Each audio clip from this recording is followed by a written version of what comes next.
Order, order, order, order, order in the court. What it do, y'all? It's your brother, man, from the motherland, coming to you guys live from the NY, back with another one of that Samba Conversation. For those that don't know who I am him, Junes, the Honorable Junes, NBIC, giving all authority and glory to the heavenlies, for they are worthy to be what? To be praised. Last but not least, I want to give a shout out to all you guys for your continuous support, leaving all your feedback, the positive, the negative, all things is respected and needed, because it allows me to do what I do best, and that is to continue keeping my foot on you heathens, you he-grows, and the newly installed heathenites next. Round of applause for that.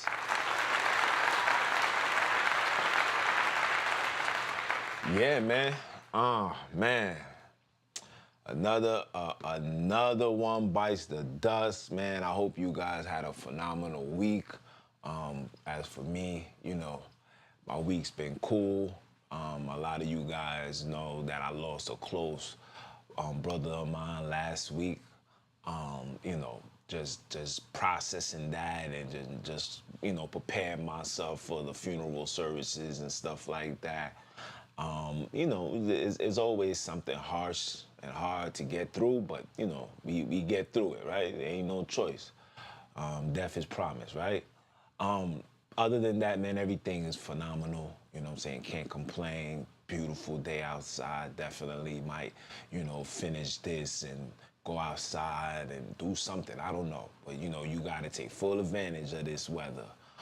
Shout out to you guys again, man, for everything that you guys has been doing, all the feedback. You know, like I said on the podcast, we turning a new leaf as far as, you know, exposing everything, man. You know what I'm saying? Everything that has been given unto us has been a lie, which is gonna lead to today's conversation. And let me shout out my brother that's out in the Holy Land right now. He sent me a WhatsApp message, and he asked me a question. He said something about the Europeans, and if the Europeans are individuals that tell lies, why are you, you know, giving intel of, you know, I mean, bringing forth information coming from the Europeans?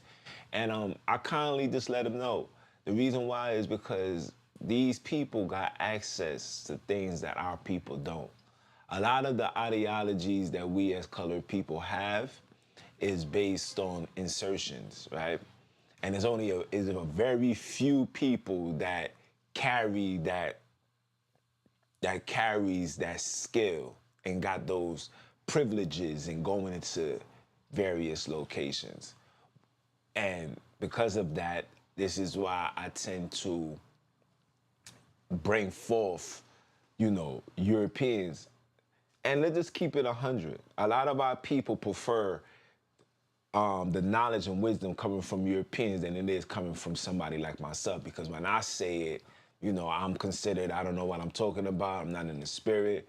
But when they say it, it's like, well, you know, it's the white man. The white man ain't gonna do this, ain't gonna do that. Which comes through, you know, slavery and all that, colonialism, you know what I'm saying, self-hate, religion, all of that. All of that causes, you know, us to look at each other with a side eye and never wanting to believe nothing that we say that's coming from us as a whole, right? So that's the reason why, right? But overall, man, we're gonna have a phenomenal broadcast today, man. Brought out top of the line historian, you know, Egyptologist, scholar, no other than Dr. Yosef Ben, which is somebody that, you know, me going through my motions as far as uncovering who we are. This man plays a very pivotal role. He's part of the reason why I'm seeing what I'm seeing now. Definitely is an eye-opener, eye-scratcher, head-scratcher, excuse me. And he asked the questions that a lot of us are afraid to ask. I mean, I ask it, you know me, I'm jumping in every water. Doesn't matter how many fishes, piranhas, sharks, lions, or whales. I don't care. I'm in there. You heard? But he just brings clarity to the misconceptions that's being told to us, taught to us, and forcing us to follow, right? So he brings forth some phenomenal work. So on today's broadcast, man, I'm about to play a video, a lecture that he done way before I was born, 1983 actually.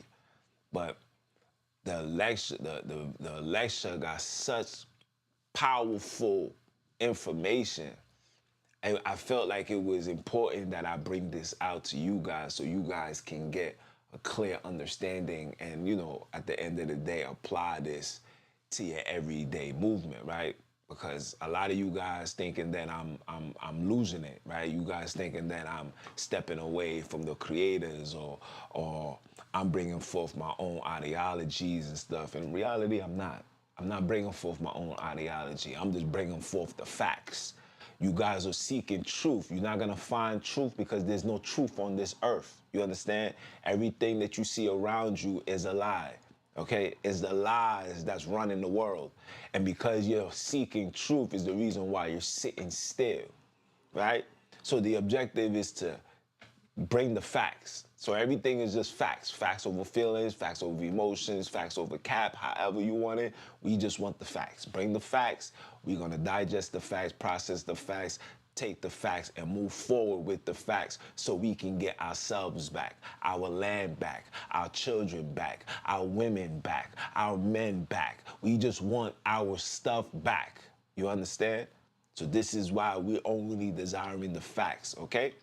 So I'm not gonna, I know my intros be a little too long, my apologies, but without further ado, we're gonna dive in. I hope you guys are ready, and let's get it.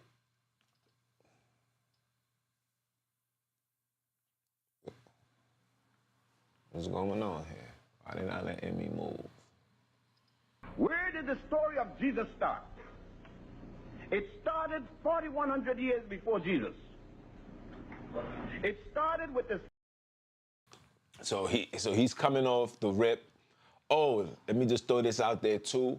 I had to put them together, compile them together because it was pieces missing through the story. As you can see, you're gonna see the visuals get a little different mid lecture.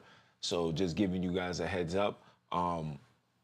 He's coming off the rip, so please, before you jump the gun and be all emotional, just take the time out and listen to the OG, man. And I did this in respect, you know what I'm saying? And I'm gonna talk about, you know, who he is after, but respect it, love it, let's get to it, all right? Let's go. Story of Isis, and who became pregnant by an immaculate conception, gave birth to her son Horus by a virgin birth. If you go to Egypt today, and by the way, Egypt is in Africa. The last time I looked at it on January the 9th, unless it took a 747 and flew away. But if you should go to Egypt at a place called Abydos, there is a temple there, still there, partially in ruins. The temple of the Pharaoh Seti I, S-E-T-I-1. And there you will see, not only in the hieroglyphic writing that the ancient Africans wrote, but you will also see the picture form. The Africans... Let me know if you guys can hear this clear. Let me know. Black Girl Mad, please, let me know if everything's coming out cool, calm, and collective. Because I got my speakers on low at the house right now. So I can't hear it as clear as I usually do. So let me know if it's clear, please. Painted that drew the entire story of the Immaculate Conception and the virgin birth story. That temple was completed by Seti I's son, Ramesses II. Ramesses II took over in 1298 before the Christian era, BC, after the death of his father, Seti I. you will see at another place, at a temple for the god Horus, and that's at a place called Edfu. And you see the entire story of the crucified Savior there, on the walls and in the paintings and the ceilings and so forth. So what I'm saying to you, everything I'm going to say to you today, not only can you read them in books, but you can go to Egypt, to Ethiopia, to Nubia, and see in the ancient temples just what's there. And the question is, don't the Europeans, don't the whites know this? The vast majority do not know. But there are those in their universities and their high places, including Rome, who knows everything of what I'm speaking about today. But they have to suppress their own whites, much less those that they have enslaved. You don't have to take a trip to Egypt to see what I'm saying. Just take $1 out of your pocket. I did not interfere with your dollar bill. Take it out. Don't be afraid. I'm not going to ask you for it. This is not the type of church that will ask you for it just because you got one. But if you look on the green side of your American dollar bill, you see the story I've just been speaking about. And the question is, how did it get there? You see the ever-seen eye of Horus, otherwise known as the Ujet, U-D-J-E-T. And then you see around it the symbol of Amen-Ra. You say at the end of each prayer, Amen. And somebody told you some lie that it means so be it. It never meant so be it, and it still doesn't mean so be it. Amen was the god of the north in Egypt. Ra, symbolized by the sun, was the god in the south. And when Egypt unified herself, they combined the god of the north and the god of the south into the one, and thus Amen-Ra, A-M-E-N-R-A. And the house of fire, or pyramid, the Greek word, P-Y-R-M-I-D, 2 words. Fire, meaning fire or house, and mid, meaning the house. It is in this context, then, that the early people in Africa, under the leadership of 2 Africans, one called Pantheus, P-A-N-T-A-E-U-S, and the other one called Boetius, B-O-E-T-I-U-S. Some 1983 years ago, having fell out with another branch of their own, decided to then reintroduce the concept of the Immaculate Conception, the virgin birth, the murder and resurrection of the Godhead, which Horus, which later became Jesus. Now, just a quick FYI. I tell you guys, there's a lot of books that you guys need to get to read so you can understand where you know what I'm saying, where a lot of this so-called religion comes from. Okay, the New Testament, like I told you, everything is literally copy and paste from the Book of the Dead. Literally, every word, everything. They just put Jesus in particular wordings. The Old Testament is from the Hindu books, okay? And also from, I forgot the other book that was taken from the Egyptian. He's gonna break all of this down. So I'm just giving you guys a heads up that a lot of these things that these people are giving us is not what you think it is, man. And I know a lot of us now have been opened up to these locations and stuff. Just know, listen, people, they're put in these locations. The objective is to remove the slaves from Africa so they can claim Africa for themselves, okay? But they gotta do it strategically. Just letting you know. Let's continue. And so forth. But have anyone ever told you? What we're speaking about is Christianity before Jesus. There's 16 crucified saviors, 16. Jesus being the 16th. The first being Horus, along the Nile, in the land from whence your ancestors came. When the Africans along the Nile there started to deal with the concept of deity, God, there was no Greece yet. and there was no Adam and no Eve. Because Adam and Eve is a concept, an allegory that came from the Hebrews, otherwise called Jews. The first of the Hebrews, Abraham, otherwise originally called Abram, A-B-R-M, but as I stated. Oh, and the Adam and Eve story. You know, we always wonder, how did Adam and Eve populate the world? And there's so much contradictions within the Biblos when it pertaining to that. I will do a whole segment about that just to show you, not now, right? But that Adam and Eve story, it's created just like every other thing. But like I said, he's gonna break it down for you. Before, Abraham or Abram was not born until 1675 before the Christian era, or BC. You cannot have an Adam and Eve before you have Abraham. Why? The Jews are the one that introduced the concept of an Adam and Eve. You don't have any book older than your Bible, your Christian Bible, whatever version. With the book of Genesis, no other people in the world ever mentioned. And the first Jew is Abraham. You don't have a single, his mama wasn't a Jew. His daddy wasn't a Jew. They said Abraham was the first of the Jews. Your own Bible says it. So then, anything about the beginning of the world must be something he thought of. He had no concept of it. In 1675, the Africans along the Nile were already in their 13th dynastic period. 13th dynasty. I'm not talking about the pre-dynastic period. Are we to say that the Africans here had no concept of religion before Abraham was born? When Abraham was born here, in the city of Ur in Chaldea, this Chaldea was already a colony of these Africans. These Africans calling themselves Elamites. E-L-A-M-I-T-E-S. So that even Abraham was born at a time when this is where they get the word Edomite from.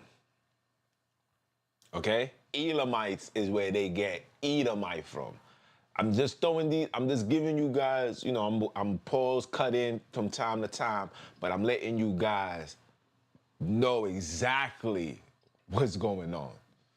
That's where the Edomites come from, okay? The whole story, like I'm trying to tell you guys. Hey, you know what? We'll save it. Let's continue. African was controlling the state where he was born. The book of Genesis isn't written when Abraham is born. It isn't written until 700 BC at the Sanhedrin, when Jewish scribes decided, and they did not even write the book of Genesis as the first book. They wrote the book of Exodus as the first book. But it looks silly to say that people are running from a place and they're not born yet. So at the council of Jamia, they changed Exodus and replaced it with Genesis. My moderators, please. At all these things that he's saying, I need you guys to write these things down.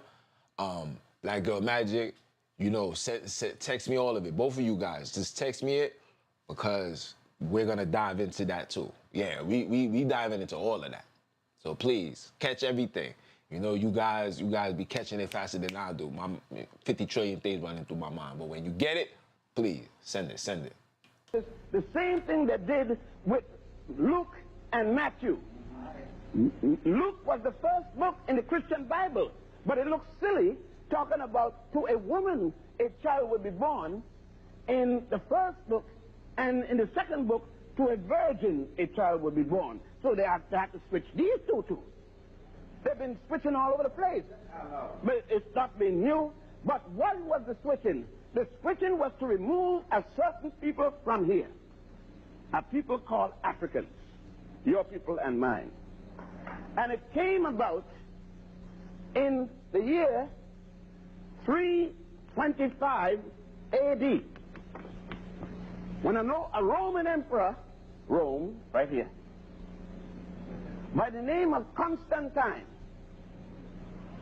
you see, decided that Rome, which was warring, Rome, which had been scourging the earth, Rome, which had been raping anything female, Rome, which had produced nothing but a scavenger nation that would go and take anything they could at the case of murder, was able to convince the early Christians. By the way, they had not taken on the name Christian until 212 at the Council of Antioch. Antioch is the first time people start calling themselves Christians. Jesus is supposed to have been dead 212 years before the first Christians. Jesus himself was never a Christian, because you can't be a follower of yourself. Since this is the first day of the birth of Abraham, the first Jew, and out of Judaism came Christianity, out of Christianity came Islam. That's why I put that. You're talking about terms of days. They tell you that the world is only 6,000 years old. If the world is only 6,000 years old, we subtract. We have to take 6,000 with 1,800, add that, subtract it from this to give us at what time the world began. No, we're 1980. I'm sorry, 1983, right? 7, 1, 0, 1 from 5, 4. So you're telling me that the world, that the world started 4,117 years before the birth of Jesus the Christ? If that is so, then the Egyptian Book of the Dead and the Papyrus of Ani preceded this by 3,000 years. The Africans along the Nile gave to the world the first known calendar, and you can't have a calendar without astronomy. It is because of astronomy, the movement of the stars, the planets, the suns, and so forth, and the recording of them, you develop astronomy. And the Africans in 10,000 BC, in this day, Adam should really feel bad behind that. 10,000 BC, more than 6,000 years before Adam at least, the Africans produced what is known as the stellar calendar, S-T-E-L-L-A-R, a calendar based upon the stars and so forth. And then refined that calendar in 4,100 BC as the solar calendar. Speaking, you understand that. We have to then realize that in order for you to understand the development of the religion called Christianity, you must understand the source. First, we must know where Christianity started. The records show, whether you are a Protestant, a Catholic, or what, that Christianity started here at a place called Alexandria with Pantheus and Boetius. That's in Africa, by the way. And that's from this. So, as you guys can see, he's laying the groundwork, the foundation, and let you know the origin of all these religions, right? That these people are just literally copying and pasting what they seen and saw in Africa. A lot of times they're keeping us away from Egypt. I don't dive too much into the Egyptology just because I was there before, but when you are a slave and you trying to find yourself, maybe, especially with the knowledge and the wisdom that I got now, maybe that's a door I gotta open and walk through and see what's over there, right? Because everything that they're selling us, we know that it's a lie. And everything that, you know, that they're doing, we know that it originates from somewhere of people of color. But we're gonna get into it, but just letting you guys know that religion, the origin of it comes from a particular place. But he's gonna dive a little deeper and tell you exactly what they was taking. All right? So just stay tuned. It spread out. 1983 years ago, but this religion went across here. It went from Egypt to Lesbos, now called Libya. From Lesbos to Numidia. Numidia is now called Tunisia. Then it went to Carthage, later called Carthage, today called Morocco. That's how it. Then it traveled down the Nile and went here, right here at the island of Philae, P-H-A-L-A-E, Philae, is where they established the first monastery, the first Christian monastery right here. And this religion existed 134 years before it went this way. But it came into this land as the worship of what is called the Herculaneum worship of Isis. Because originally, it was the worship of an African woman. It will seem strange, it should seem to you, that the first worship that men worship was not a man, not a god, but a goddess. Hold on here. Now, one of the main reasons why I had to dive deep and figure out who was putting these writings together was the fact that they don't show in the Biblos, women don't get no recognition. Women are subject to be sidelined. Like, they're not supposed to be doing nothing but bear children, be shut up and be quiet. And when I see stuff like that, that don't make sense, because we're told that you leave your parents' house, you come together and you become one flesh, right? She's supposed to be a helpmate, right? Some people are not, some men wasn't created to be leaders. So the woman helps in that department, right? Some men aren't there to be financial analysts. They don't know nothing about finance, but the women do. You get what I'm saying? It's just not an equal partnership. It's the Biblos is just male dominant. And that never stood well with me. I say, yo, son, so what? The women don't get no say? And you see that it's translating into today's religion where, you know what I'm saying, men are taking advantage of these sisters. And I did a whole live like 3 days ago where I'm talking about, you know, former ex, you know, Hebrew Israelite women, and they all say the same thing. If you watch their videos, their testimony, they all say the same thing. The man is controlling, we can't say nothing, we can't do nothing. Only thing we're told is to lay on our backs, be quiet, and accept whatever the man do. And to a degree, the man is in charge. When I say in charge, he is the pedestal of, you know, what goes on in the world, right? But the woman, she plays a very important role. And I just don't like the fact that women get demonized. You know what I'm saying? I don't want nobody demonizing my moms. I watch my moms, and you know, you see the strength of a black woman, because it's black women that really holding it down, raising these children. It's just keep it 100. That's all, but we'll continue. The goddess Hathor, H-A-T-H-O-R, H-A-T-H-O-R, Hathor, symbolized as a cow with a sun disk between her horn, which the Jews adopted and called the golden calf. The present Hindus adopted it and called it the sacred cow. When you go to Egypt right here and the western bank of the Nile, there is a temple at a place called Dendera, D-E-N-D-E-R-A-H, built in honor of goddess Hathor, and you would see 3,500 faces at each of the columns and our places of this African woman. And that's why they will have you go to Mecca and to Palestine and to, Jerusalem and to Bethlehem, but never to Egypt, never to Ethiopia, never to Nubia, to see the ancient tombs dug into the walls.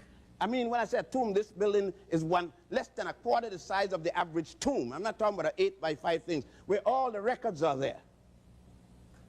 When you talk about this, the source of this having come to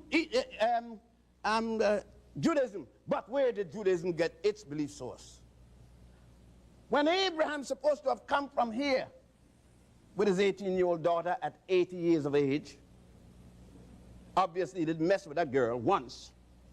80 years old, walking across the desert with an 18-year-old wife. Let's be reasonable now. But all right, If it's in the Bible, then it's right. But you forget who wrote the Bible. You say, inspire men of God. I'm inspired by God too. Aren't you inspired by God? When you need to go to the toilet and you don't get an inspiration, what happened? There be doo-doo all over the place. So you better get an inspiration to go to the toilet, or you don't go, and you're in trouble. An inspired man by God, what does it mean? Does it mean he tells the truth? Then the Pope in Rome shouldn't use eraser. He's perfect. You shouldn't erase it. Nobody you know inspired. And all those writers had erasers, or at least they had a piece of their shirt to wipe with. But you let that word fool you so that anything anybody shoved down your throat, all they got to do is tell you, they're a man of God. That's right. Or they're inspired by God. What more inspiration they got than your daddy or you? You let them frighten you with that. There's nothing against religion. With all I'm going to say tonight, I'm a religious man. But I don't mean to be a foolish religious man. That's right. I don't mean for nobody to tell me that there's something wrong with my child the day it's born.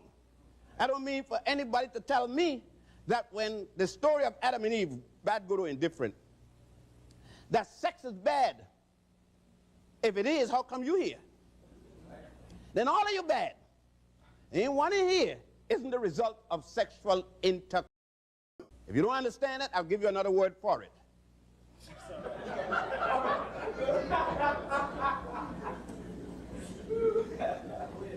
If in fact that sister looked tight, by the way. She looked like one of them newly installed nuns, and she's getting some food she ain't ready to eat. You see her face? You see her face? Her man is sitting there like, yo, this is fire. She's over there like, Just wanted to throw that out there. Then that God made sex, and it's the only way that a woman could get pregnant to have the baby, or the result of sex, even if they have artificial insemination, then you're saying that what God gave was bad, and therefore that if a woman had a child and wasn't married, that the child is a bastard, illegitimate. Jesus' mother Mary wasn't married to the angel nor to Joseph. You're not going around calling Jesus a bastard. And where in the Bible it said there was a city hall that you stop and had a blood test, then went and get the license, and then get married.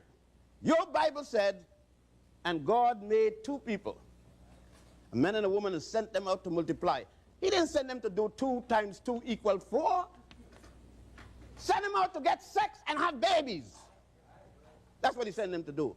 But you let some sucker come and tell you that the mere fact that your child is born in sin, and therefore something's wrong with the child. What's wrong with the child? How else could the child have been born? Why would God curse the thing that God made and checked out? Amen. You think that God made sex and didn't check it out? Would you make a car and never run it, test run it? But no, you see, but you don't say nothing about it, because a man stand up or a woman and tell you, run a lot of things down on you, make you feel guilty, make you go in a mental institution for the things that God gave you to do. But the Africans didn't bring this. Along the Nile, when the Africans established the worship of goddess Hathor, the first known deity, long before they worshiped Ptah. That was the first known male deity. The first known female deity was Hathor. And then there was another female deity by the name of goddess Nut, spelled like nut, Nut.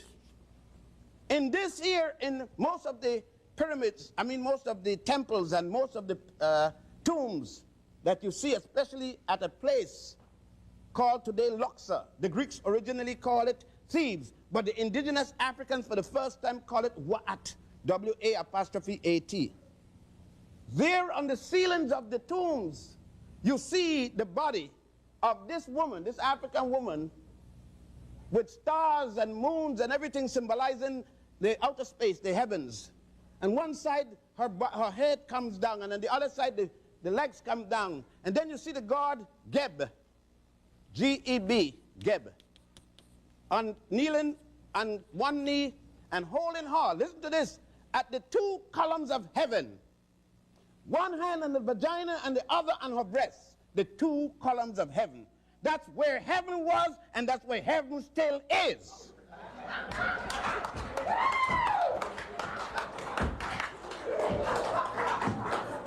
The most ancient writing about the word heaven, the ancient Egyptian Africans call it Aminta. I just paused it for you. You got the P-T-A-H, and then you got the Hathor, H-A-T-H-O-R, and then Nut, N-U-T. So I'm going to say it one more time. P-T-A-H, H-A-T-H-O-R, and N-U-T.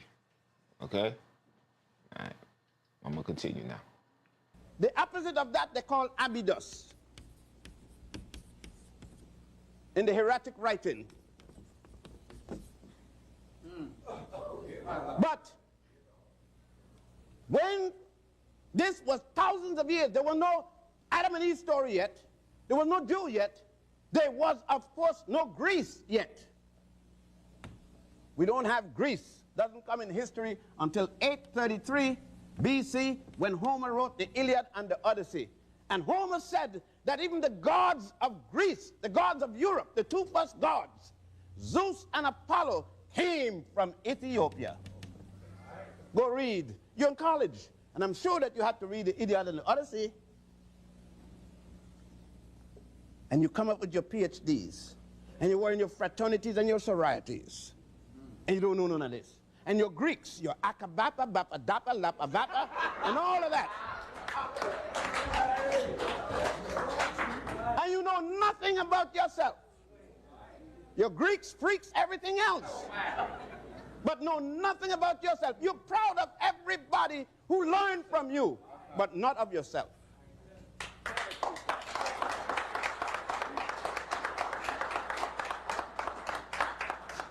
Of course, this would be called racism soon.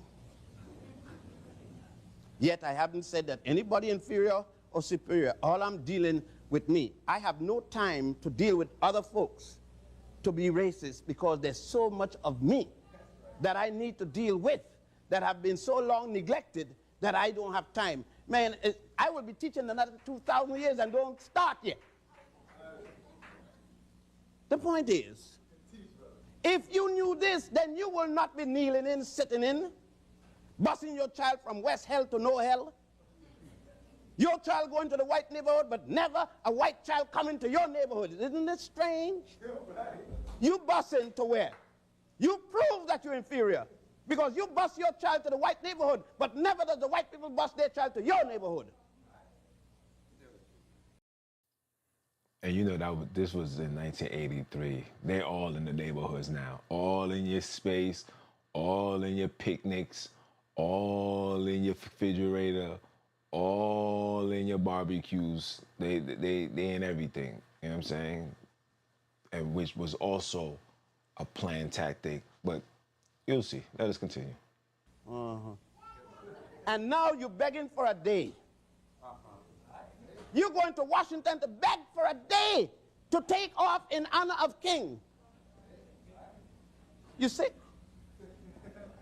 The Italians got a day for an Italian that got lost. Trying to find here. Think he wants to go to the east, wound up over here. They got a day for that. The Irish got a day for a man that said kill some snakes. Came all the way from Italy to kill snakes in Ireland. The Pole got a day for General Pulaski, and so on. They took a day. They didn't beg a living soul for a day.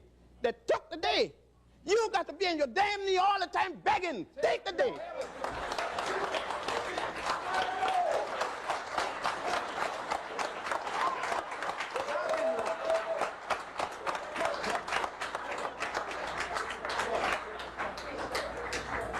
And if you're going to take the day, remember that a woman named Rosa Parks did it long before Martin Luther King Jr. was told by his mama. His mama, another black woman, go down there and get yourself straight. I didn't send you up there in Boston to get soft. A black woman. And then when you're taking the damn day, remember that Betty Shabazz doesn't feel the death of her husband no less than Coretta Scott King. Just remember that Malcolm, when he died, left 6 daughters. The last 2, the twins, he didn't even know existed because Betty was going to surprise him and tell him she was pregnant. And he got killed before his birthday, but he got killed before it happened. So his last 2, he didn't even know that his wife was pregnant. So when you're going to take a day, take one for Malcolm too. Yeah. Take one for Garvey. Yeah. Take one for Garvey, take one for Du Bois. Take one for Nat Turner, Denmark Vesey, Henry Highland Garnet, Sojourner Truth, and Harriet Tubman. Take one, David Walker. Please don't take none for Crispus Attucks. Got shot in his rectum, defending his master. He was no hero. He happened to be black. Happened to be black. He didn't do nothing for black people. He didn't do anything for himself. He got shot for somebody else's victory. But let's go on here. Nat Turner and Denmark Vesey understood Christianity. They took up arms to defend themselves as Jesus took up a stick and whipped some in the synagogue. All right.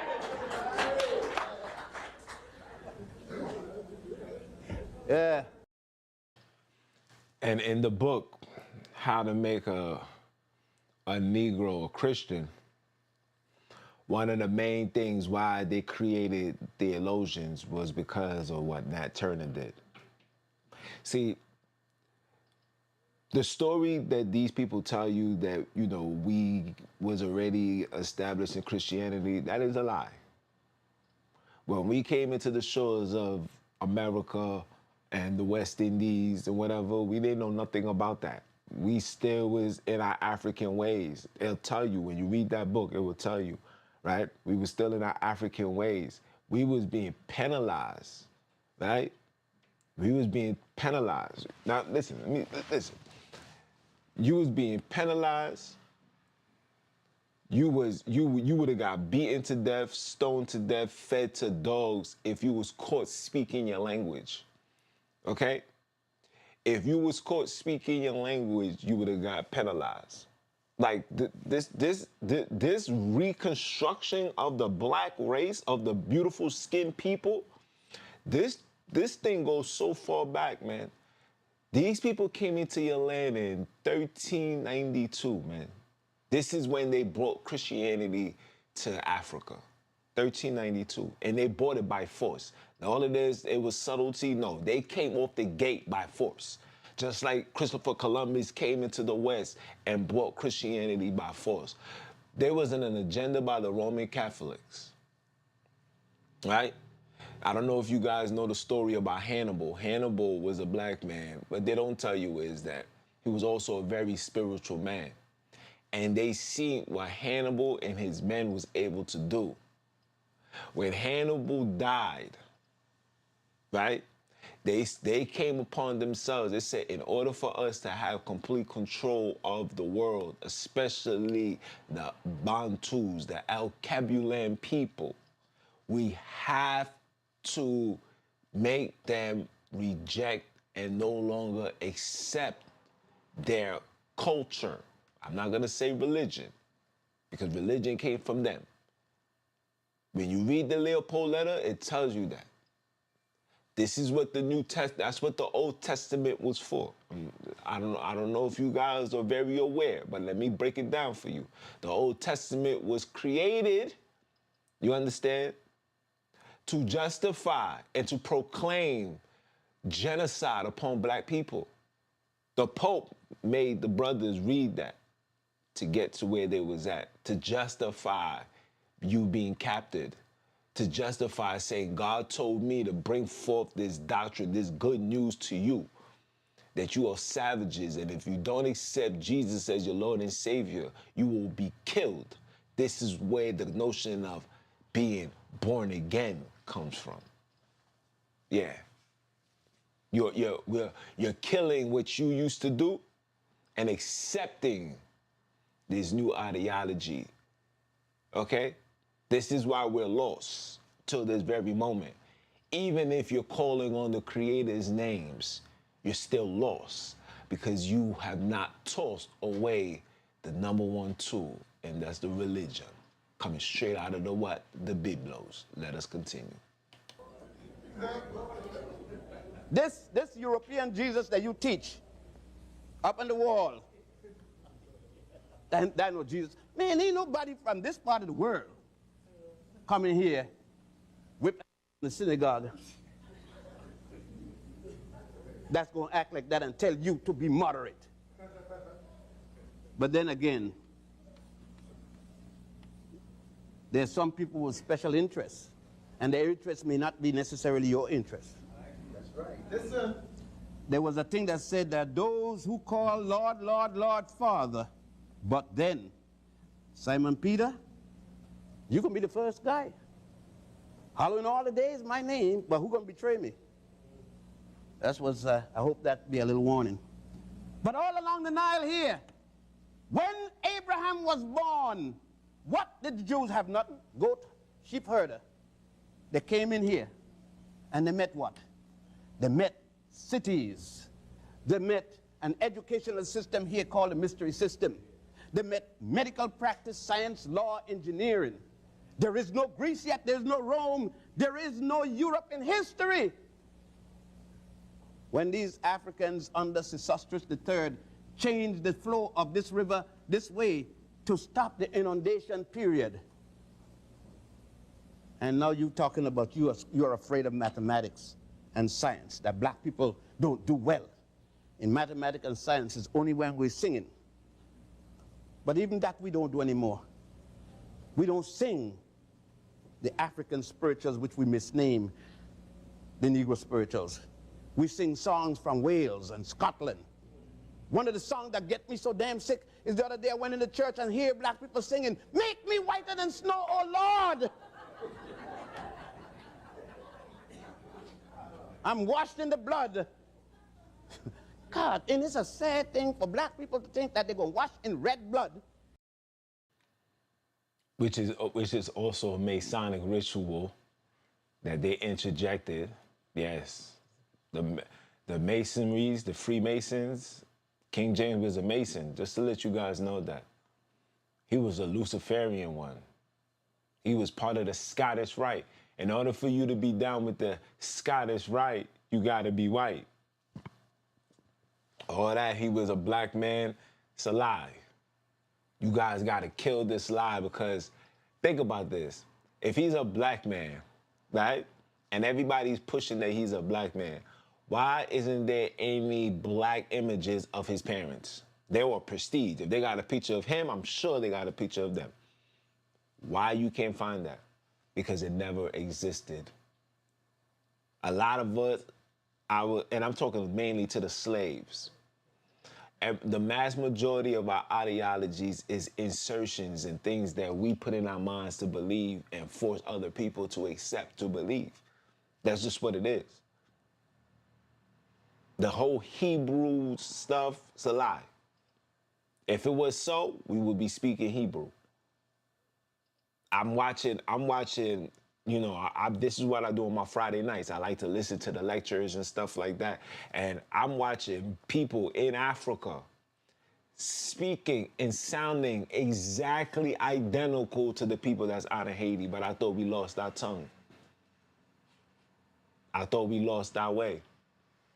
I thought we was discontinued from our heritage. So why is Creole is still being spoken from Africa like it is in the Caribbean islands? Why is that? And why can't we find anybody outside of a religious sector Just speak fluent Hebrew, just outside. Like that's our language. We spoke Hebrew. Why? Because this is what religion is doing. It's causing us subconsciously to believe certain things. We are insertion. And for me, being a teacher, being in the position that I am, I can't afford to sell that to you. Because I don't know what's after this. Because even the story about hell is not true. And I got all the documentations to prove it.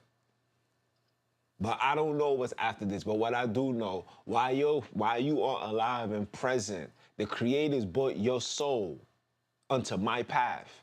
My job as a fellow brother, because we are in this together, my job is to protect you in the best of my abilities. And even though I can't see you guys physically, we need to be connected to each other spiritually. And the only thing that's gonna always keep us divided and prevent us from connecting spiritually is religion. Guess what? Jesus said that.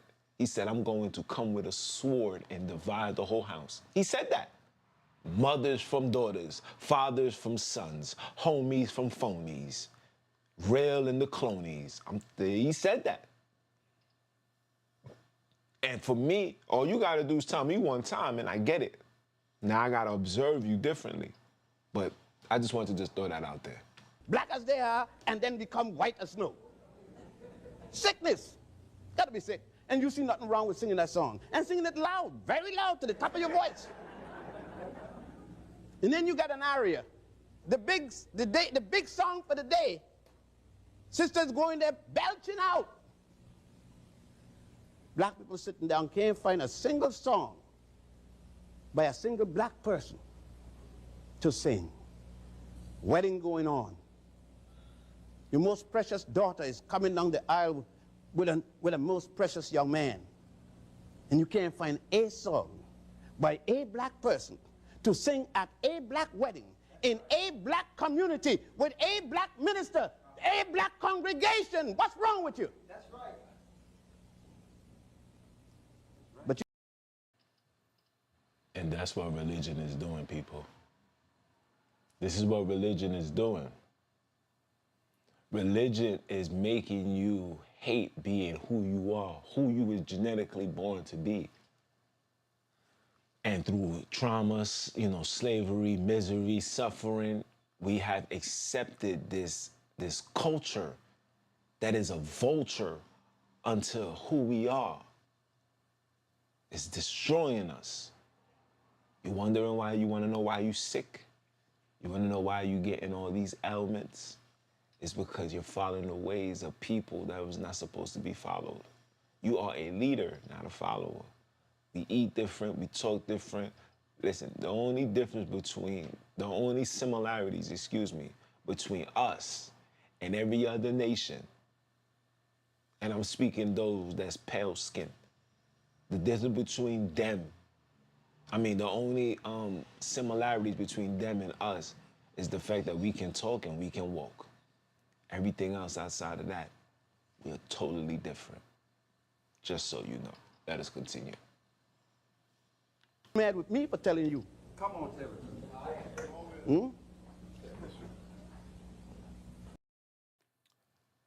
Bantu Princess, appreciate all that love and support. Always do. And then we got to go back.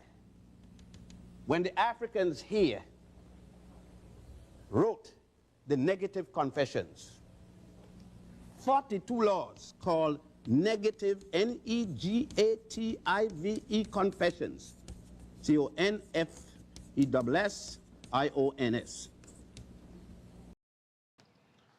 That's where Moses got the 10 Commandments. It was taken from the 42 laws of Ma'at, but like the elder says, R.I.P. to the OG, he says negative. This is the negative creation. This was the foundation of humanity. You understand? This was the moral concept of everybody And he's gonna break it down for you. Listen carefully. Listen to some of them. By the way, they were revised in 4100 BC. I have not killed man nor woman. I have not made light thy bushel. I have not spoken ill of my mother or my father. Songs familiar to you? I think you call them the 10 Commandments. And you found them in the book of Exodus. There were no Exodus yet.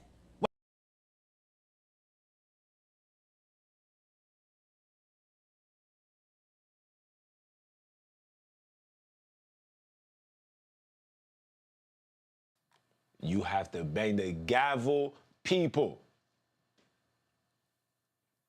Yeah, let us continue. The Africans, go in the tomb of Ramesses III, and you will see them, all of them, on the left-hand side as you go on down. Plus other places. Go, look in, they may be here. Brother Listervelt may have one. Look in the rear section of the book of the coming forth by day and by night, which they call the book of the dead. And you see it there in a section called the Osirian drama. O-S-I-R-I-A-N drama. And remember what like I told you guys, the New Testament is literally copy and paste of the Book of the Dead. And when I was a part of these organizations, we was told it is forbidden for you guys to read the Book of the Dead, because if you was to read it, you could bring in demons into your house. This is how wicked these people was. Oh man, let us continue. Honor of God Osiris. And you see where Moses got the 10 Commandments, not from Mount Sinai, Mount of Horeb. He got it from here, where he went to school. He got 42, not 10. Moses the African, here, was born here in the city of Sukkot, your Bible says.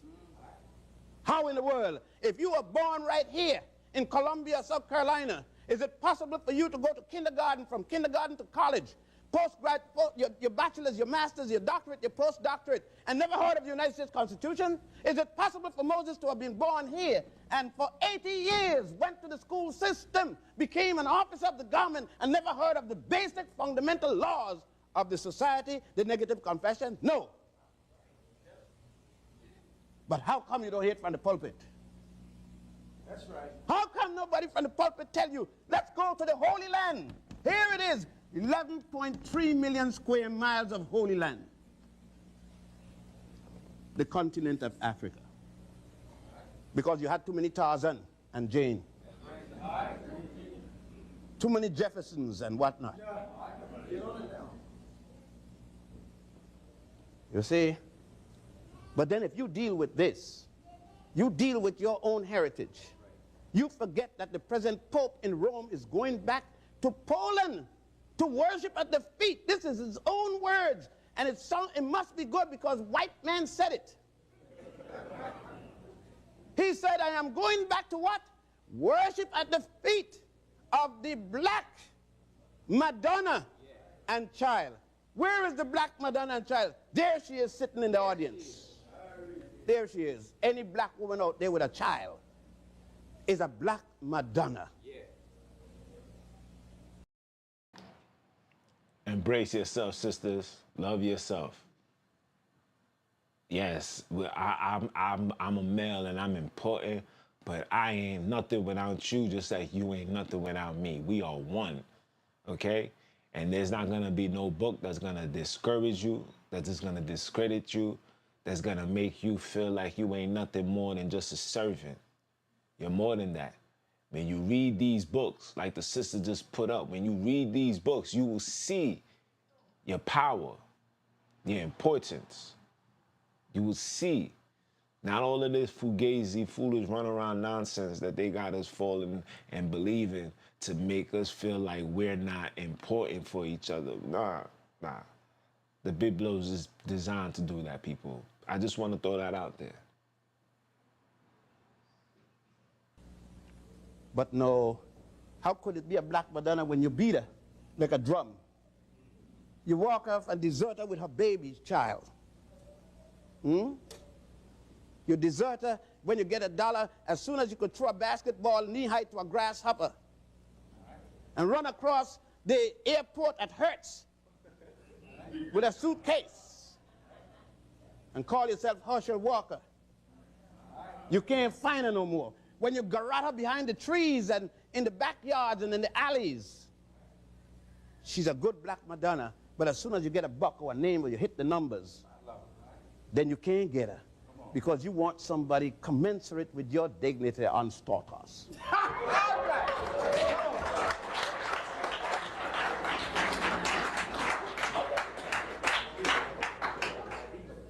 But I ask any one of you mothers out there, what is it about the story of Mary and Jesus that you didn't have with your child? Didn't Mary deliver her child with pain? And you say that God cursed Eve. And the curse was she had to bear pain when she gave birth for her sin. What was the sin? She ate of the forbidden fruit. Didn't Eve have pain when she gave birth to Jesus, according to your story? What sin she committed? She was the mother of God. The Roman Catholic says, Holy Mary, Mother of God, blessed are the fruit of thy womb, Jesus. But let us go further then. If we are going to take that, what you're saying, didn't Mary breastfeed her child? Of course, you don't do that no more. It may mess up your shape.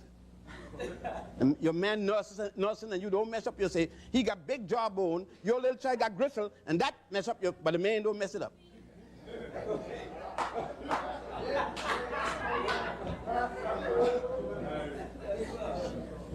Contradicting values. Didn't Mary clean her little boy when he messed himself? One time at the university the other day, I was speaking to a young lady who was ultra religious, and I said, well, Jesus messed himself, his mother must have. She said, stop! I said, what happened? She said, Jesus never messed himself. I said, well, when he came out of Mary, he knew how to change his own diaper. And even if, in order to change the diaper, something must have happened. Did he know to pull down his clothes the day he was born and go his diapers and go to the bathroom and defecate? She said, well, Jesus didn't do such things. I said, well, last time you said Jesus was drinking some wine at the wedding, right? He drank water, he had a supper and all that. Then he must have gone to the bathroom. Or since there was no bathroom in the days, the outhouse. And if there was no outhouse, he'd be in the yard or someplace. But they couldn't see Jesus. They jam up. As soon as you said Jesus, or some black folks get all jammed up. Can't think no more. Can't reason. And it's not even with just Jesus. It's just with religion in general. The minute you say something that goes against what they believe in, even if you're bringing forth logic, common sense, or facts, if it goes against what they believe in, brothers and sisters will see you as the enemy. Mind you, they are upholding something that they don't even have 100% accurate understanding about. You don't even know that what you're holding on to is 100% facts. And as slaves, our job is to not be divided based on information given unto us by the enemy. Our job is to gather information, sit down with this information, and dissect this information. But one thing that I did realize, that everything that is black that you gonna find on the internet, they always gonna pitch it like it's evil. And to be honest, I think the things that they are pitching to be evil, they're pitching it to be evil to prevent you from ever tapping in to put an end to the evil that's being done to you. Think about that. Let us continue. That's why anybody could do what they want to you, because they can, as soon as they say God, they can pull the wool over your eyes and do you in. If somebody take 10%, if you give 10%, there ain't nothing wrong but demand something for your 10%. Amen. You don't want somebody to read a book for 10%. Take 1% of the first 10% and buy a book and read it. Amen. He must do something more than just tell you what God said, because you don't know about what God said. No more than you do. He had no conversation with God that you didn't have. That's right. And that is a fact. All this conversation stuff, yeah, all right. What I mean by is, the only way the creators is gonna even speak to you. For one, first and foremost, like I tell you, wisdom comes from Mama Love. Knowledge comes from Nanini. That's not coming from Sunini. That's not. Sunini is authoritative. It's the wrath, the judgment. Nanini is the wisdom, the comfort, the understanding. It's a big difference. You have to know these things. You have to know that monotheism is not of us, black people. I'm speaking directly to all the Bantus. Monotheism is not of our culture. Do not associate these things with African culture. We know about the male and physical presence that orchestrated and put together this entire world. This is facts, people. You can look this stuff up, and I'm gonna let the elder. I might play another. He got another lecture, which is 10 times more phenomenal. But I wanted to set the stage so you guys can get a clear understanding. Because a lot of things that he says in the other lecture is the same things that I've been saying for the last couple of years now. But the problem is, the sad thing is, and I don't want to call it sad, is I wish I had an opportunity to sit down and speak with the OG, but you know what I'm saying? Things happen, and he lived to be 96. But anyway, we'll continue. Concept of God, the deity, man when he came here, man when she came here, male or female, wanting to know from whence he or she came beyond mother and father. And since no one could tell, then want to know for the purpose of being here. And then where do I go after here? Man then. Man's own mentality, man's own mind, man's own thinking, man's own brain, man's own heaven, devise answers. Nothing wrong with that. But then understand what it is.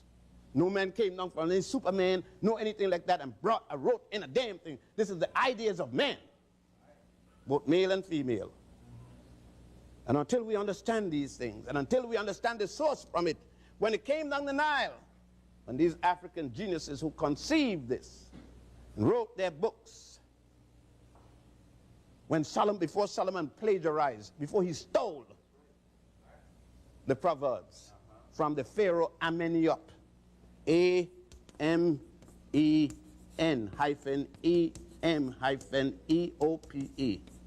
who died 1,000 years before Solomon. Black Girl Magic, write that down. I need that. Write that down. I need that. Run the tape back, write it down, send that to me ASAP, T-I-double. When I heard this, I was driving home and I didn't get a chance to, but I need you to write that for me. Take that down. You take great notes. Write that down for me. Send that to me, please. Yeah, we coming. You heard? Yeah. We going to debunk it all. You heard? Yeah. Was born and taught all of those so-called proverbs that Solomon and the other Jews stole. Before Moses, they admit that Moses gave to the world monotheism, an African by the name of Amenhotep IV. Amenhotep IV, otherwise called Akhenaten, who died more than 49 years before the birth of Moses, spoke about a one and only true God named Aten, A-T-E-N, the man that got rid of his army in nonviolence. A man who got rid of his army because he didn't believe in violence. Dr. King should not have gone to Mohandas Karamchand Gandhi in India. Gandhi himself, they should have read it. And the picture doesn't tell it. spoke of where he got the idea of a method of nonviolence as a strategy by reading the works of Akhenaten. But they couldn't put a picture of Akhenaten because too dark, too black. Even you won't go to it. But not me, not us, not that oral D. We walking in there, OG. Don't worry. We walking in there. We're gonna finish what you started, or we're gonna finish what everybody started. We're gonna finish it. I promise you, it will be finished. It will be finished. Whether it's this generation, the next generation, but we're gonna keep this. We're gonna keep all of this alive. Believe that. Because you see, when you get a chance to make a film, the other day in the 60s, what you made? Badass Sweetback.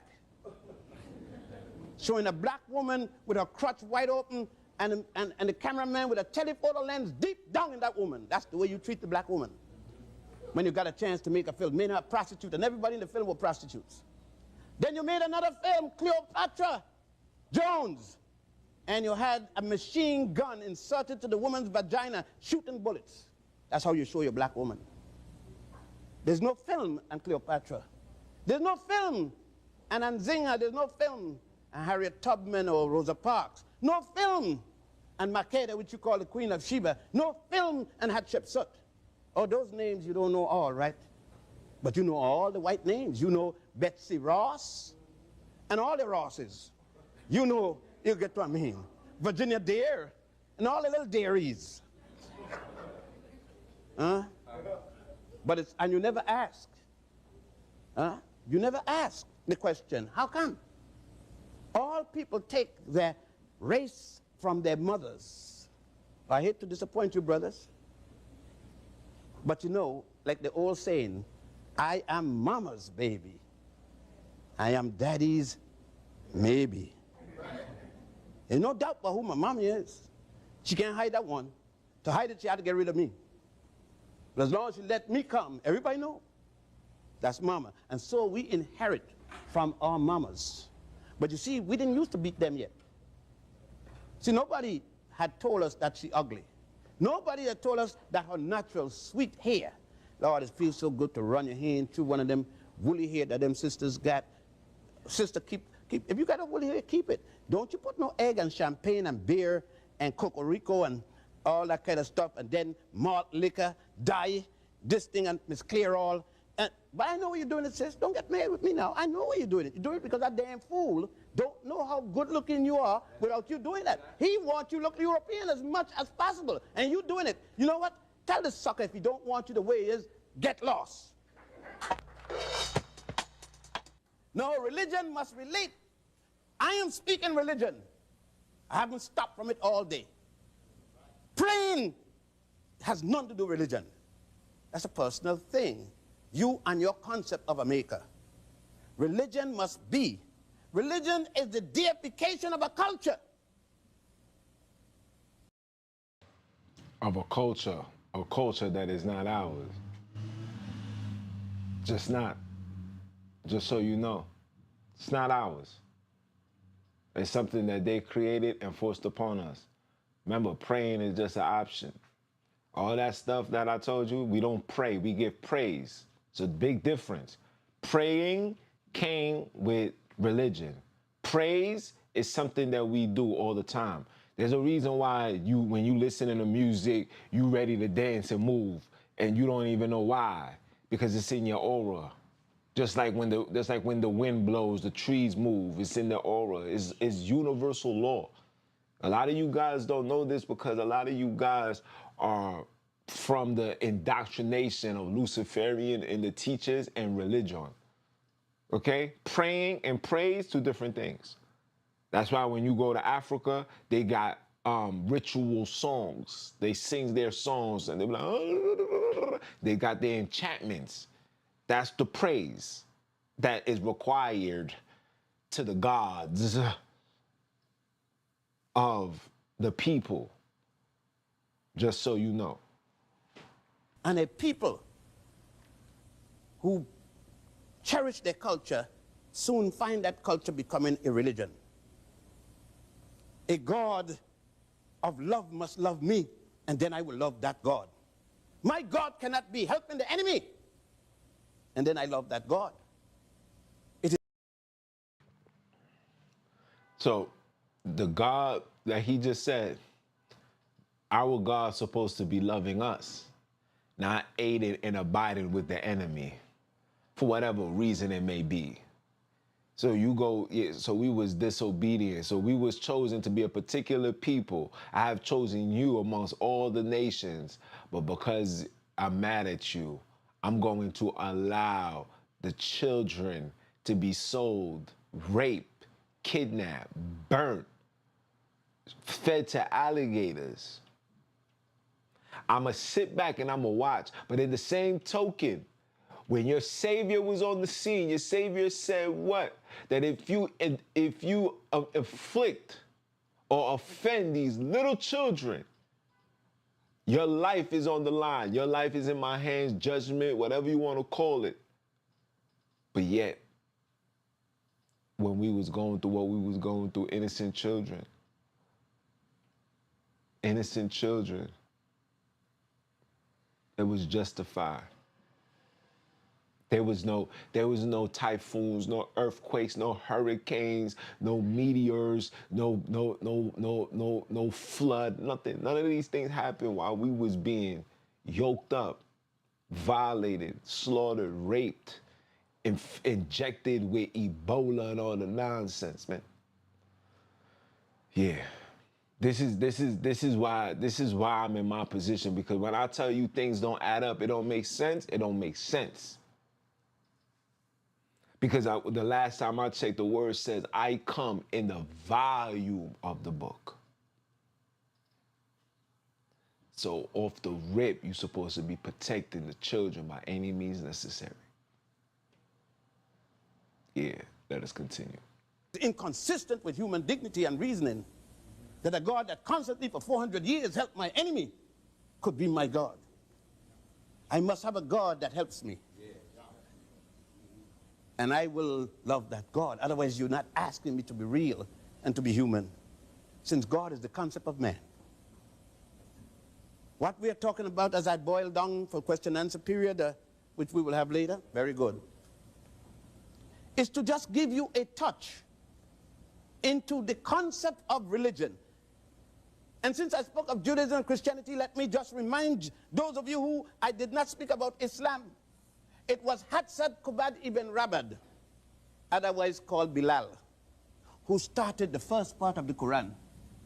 It was Muhammad ibn Abdullah himself who stated that his grandmother, his mother's mother, came from Ethiopia. It was he himself who sent to Ethiopia to the emperor to send him help when he was being chased out of Mecca. When in Mecca, they were worshiping the goddess Alat, A-L'-L-A-T, Alat and Alohuza. Now, you guys know I did a whole Samba Conversation about Alat, okay? You guys know that I did that. We tapped it into Islam, debunked that. That's why I leave that joint alone. It's foolishness. But you guys know I did that. And I'm just now watching this lecture just like with you guys. Okay? So this is how you know that the spiritual connection, let me not say spirit because that's demon. This is how you know that the creators is connecting back with their creation. That the foundations are being placed right before us. It's up to us to pick up where they left off. And we will pick up where they left off. I will continue banging the gavel. Let me bang the gavel one time. I will continue doing this. I will continue banging the gavel. Don't think that I stepped away from giving you guys lessons. No. I want you guys to hear it from the horse's mouth. Because a lot of you guys is still emotionally too invested into religion. So I got to let you hear it from people that has credentials, because you guys take what I'm saying for granted, for whatever reason it may be, could care less. But these people right here, Yeah. Facts. Like I said, we don't want no truth, because there's no truth on this earth. We want the facts, because the facts is the only thing that's gonna work. Let us continue. A-L, apostrophe L-A-T, Alat, and Al-Heuza, A-L, hyphen A-H-O-U-S-A. Alat became Allah. And the most important symbol of Islam is still the Kaaba, a black stone, a meter from Ethiopia. Most of the writers of early Islam having come from Ethiopia, such as Al-Sinin, Al-Aziz, and others. But when they show the picture of Muhammad done by an Arab, they only show Bilal as a slave. They didn't even show that slave. But what kind of a slave? That his slavery was as a lawyer, because he was, when he went to Mecca as ambassador for the Ethiopian government, they then held him there and enslaved him over political risks. Nothing said when they came here. That was it's the beginning of Islam was here with Muhammad ibn Abdullah in 622 AD, or it's also known as the year 1 of the Hijrah. The Hijrah means the year Muhammad ibn Abdullah fled Mecca with Abu Bakr, Umar the Great, Hadsad Kubat ibn Rabad, Bilal, himself, and others, the other followers. And it was 639 that they came here as conquerors with what is called the jihads, J-I-H-A-D-S, or holy wars. Everybody using the Africans for the foundation of their religion and concepts. We are even told that Benny Goodman is the king of swing. I guess Duke Ellington and Fats Waller, and for some of you young people, you may not know these names, but your mom, your grandparents should be able to tell you them. Count Basie and Lionel Hampton and all these. One brother just died about 2 years ago, 2 days or 3 days ago, on the West Coast, Father Al Hines and others. I guess name of the emperors. If Benny Goodman is the king, they're the emperors. Huh? But then, as I said again, the blues and things you look down at, but you forget that your gospel music came out that blues and that jazz. Go look at Mr. Dorsey. Ask old man Dorsey, who played in a jazz band and went into the church that rejected that form of music because it didn't come from Europe. The same gospel that you wouldn't give up today was rejected because it was introduced by a black man by the name of Dorsey. There's a very famous song that you sing at funerals by Dorsey. Anybody? Nobody? That's your exam. Almost every black Christian funeral, that song is sang. And it's by Dorsey, the man that brought and made the gospel music in your church. Oh yes, you know who did the Star Spangled Banner though. And you feel bad if Aretha Franklin jazz it. But you don't worry about Kate Smith bugging it up. Again, and it comes from a deep sense of what we don't get here on Sundays. Sundays when we come, when this black woman comes with her child and her man, she doesn't want to hear nobody cursing her out. She doesn't need anyone after catching hell all week long from this man who has been doing it from 1506. In the Western Hemisphere, starting in Haiti and Santo Domingo, then called Hispaniola. When the Pope in Rome, the Roman Catholic Pope Martin V, and Bartolomeo de las Casas started the slave trade to the west in 1506, and an island now called Hispaniola, shared by Haiti and Santo Domingo. How many churches said when the Haitians were dying on the beach there in Florida, how many ministers say, let us rise up? But no, you're rising up for the Koreans and the Vietnamese. not realizing that the first place they brought you, the boats did not come straight from Africa here. Neither there. We were in Hispaniola. We were in Iberian Peninsula from 711 AD to 1485 before we lost power. We had even built, gave Europe its first university, the University of Salamanca in Spain. We created the first educational system. It is there. After we lost power, they took the first 4,000 of us and carried us to the island of Hispaniola.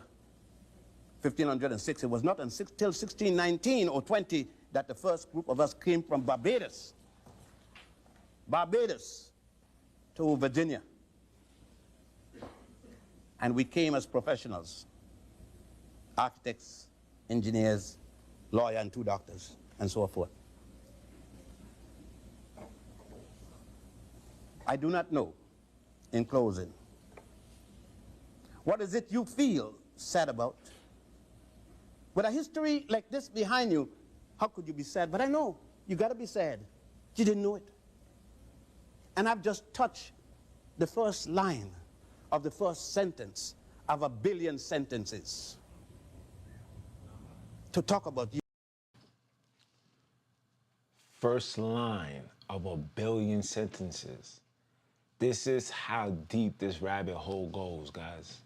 And the only way you guys are gonna ever be able to tap into that space is by denouncing the religious foundation that was given unto you by the oppressor. If you think what we do as black people is seen as evil, you's condemned already. If you think stuff like voodoo is evil, when it's your culture, it's in your DNA, it's in your blood. When you thinking that it's evil, you've been compromised. And when you go down and you see what's the resources to justify something being evil, you will see that it comes from the enemy. It doesn't come from us. It's not in our DNA. I am a so-called Haitian descent. I can tell you personally, all you gotta do is ask me and I'll tell you that no, that's not true. That's why when my bro brought that stuff up, I said, nah, big bro, I can't agree with that. That's not true.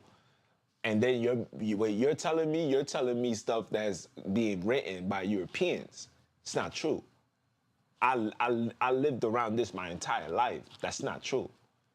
It's not even, and I don't even want to call it like a religion. It's literally special powers that come to special people. You are special. Religion is what's keeping you away from your special abilities. They changed it to stuff like spirituality. No, you got special abilities. Your Savior was in line when he said that you can move mountains. When you look down the stories that what our people was doing, the height of the pharaohs and stuff, that was a norm for us. They tell you that we was giants. And then we had to kill the giants, knowing that the giants was literally the protectors. They was the protectors. They was the warriors in the front gates. They was your leaders. The reason why us here in America, our height is the way that it is, because we are born in a land that's not ours. The weather, all of that plays a part. You ever take your child and you take your child down south and he comes back up north, he done grew 5, 6, 7 inches. You're like, damn, I just left you. It's because we are not in our right habitat. We need to be around warm, hot areas. You have to, but let the brother conclude, let the elder conclude, and I'm gonna give you my 311. To talk about how great you are. You say, well, if I'm so great, how come I get it like this? Gunpowder. It had nothing to do with Christianity. They said that the Africans ate the Christians, missionaries. Oh, what a shame we did not.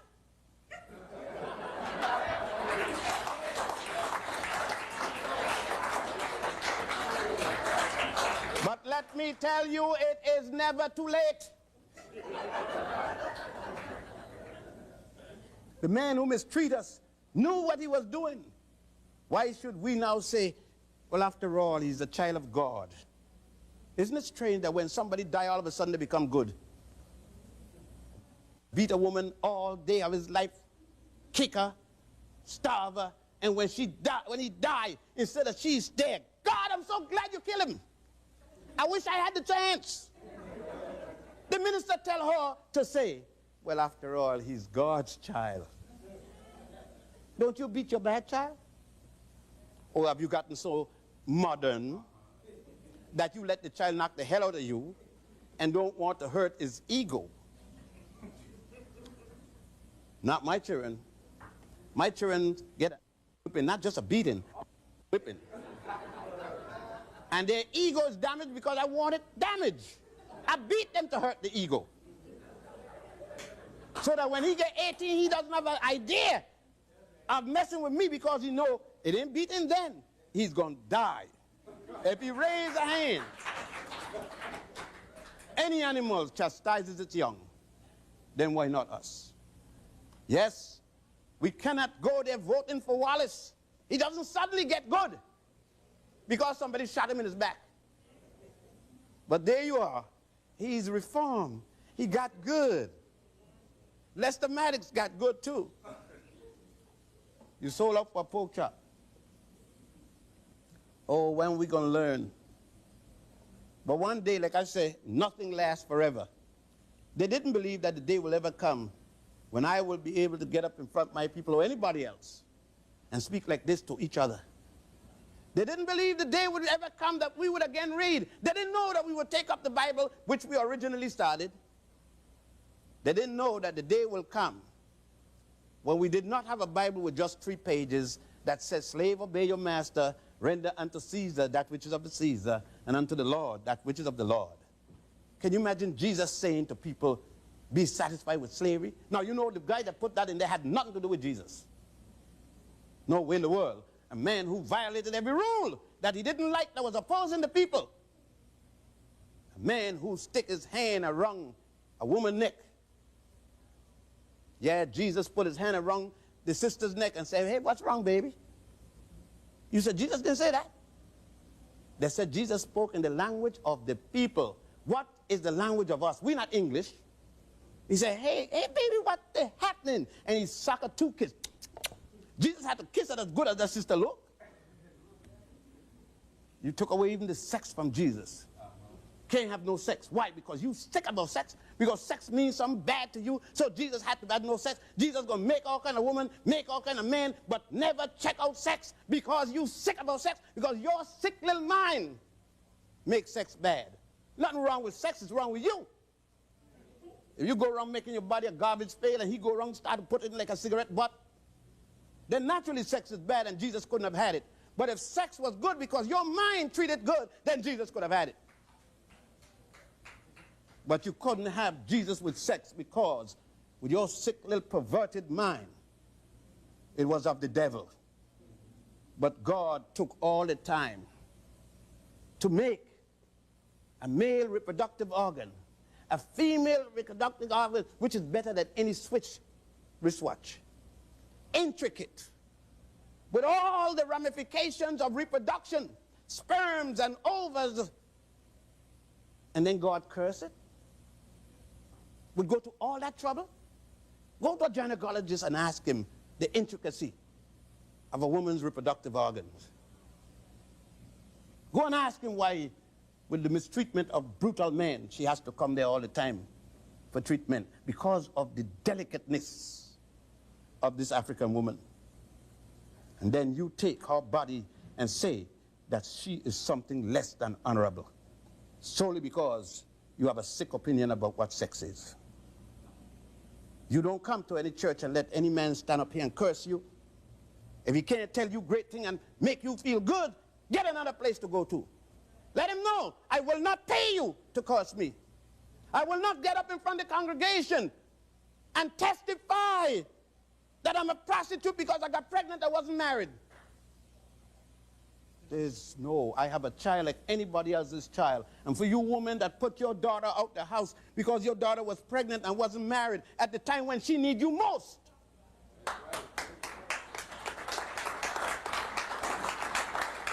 You let some man stay up here and tell you to throw your daughter out of the house. Make your daughter get up in front of a congregation and say when she lay in bed, when she didn't, what place she laid in bed, taking it off her mind, telling her own damn business to the general public and call it cleaning your mind. That's a sick man. He just so perverted he want to know how she had sex.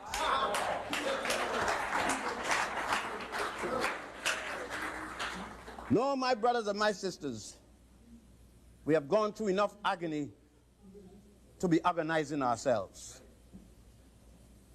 We are a good people. We have to have been to do the things we do. We've been carried. Our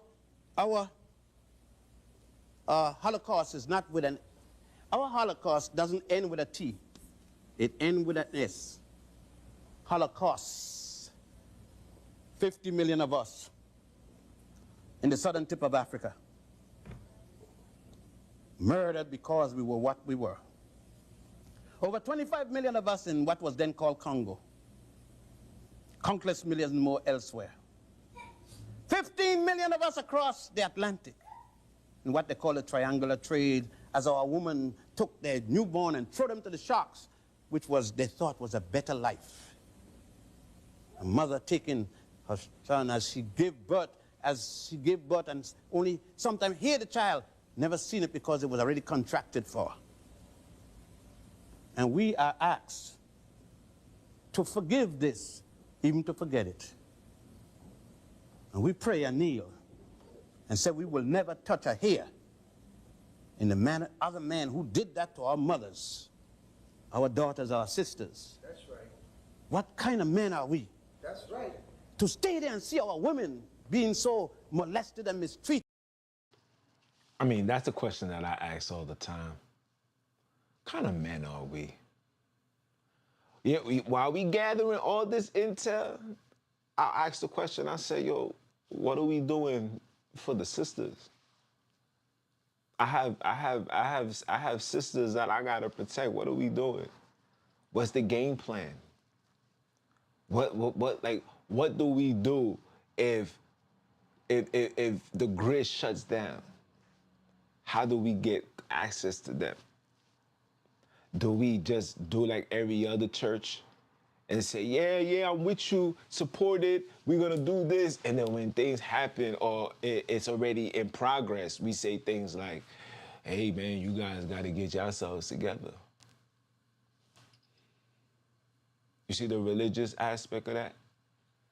You see, when you are righteous and you trying to rebuild the nation, you know that a sister is very important for the recreation of the nation. There's no nation without the woman being involved.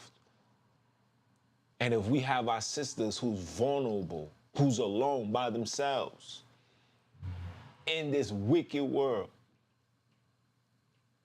and we're not doing the due diligence to putting things aside. This is why, listen, this is why we're gonna start something different. Join the membership. I want everybody to participate in a susu. We're gonna have a susu, where brothers and sisters is gonna put their things inside of a pot. Those that wanna be a part of this awakening. When I say awakening is, you wanna be a part of the care package list. The care package list is, we're going to have you a part of whatever we do. And of course, you gotta go through the screening, because this internet is filled with demons. We gotta go through the screening, right? We gotta make sure that you're not a Johnny Brasco.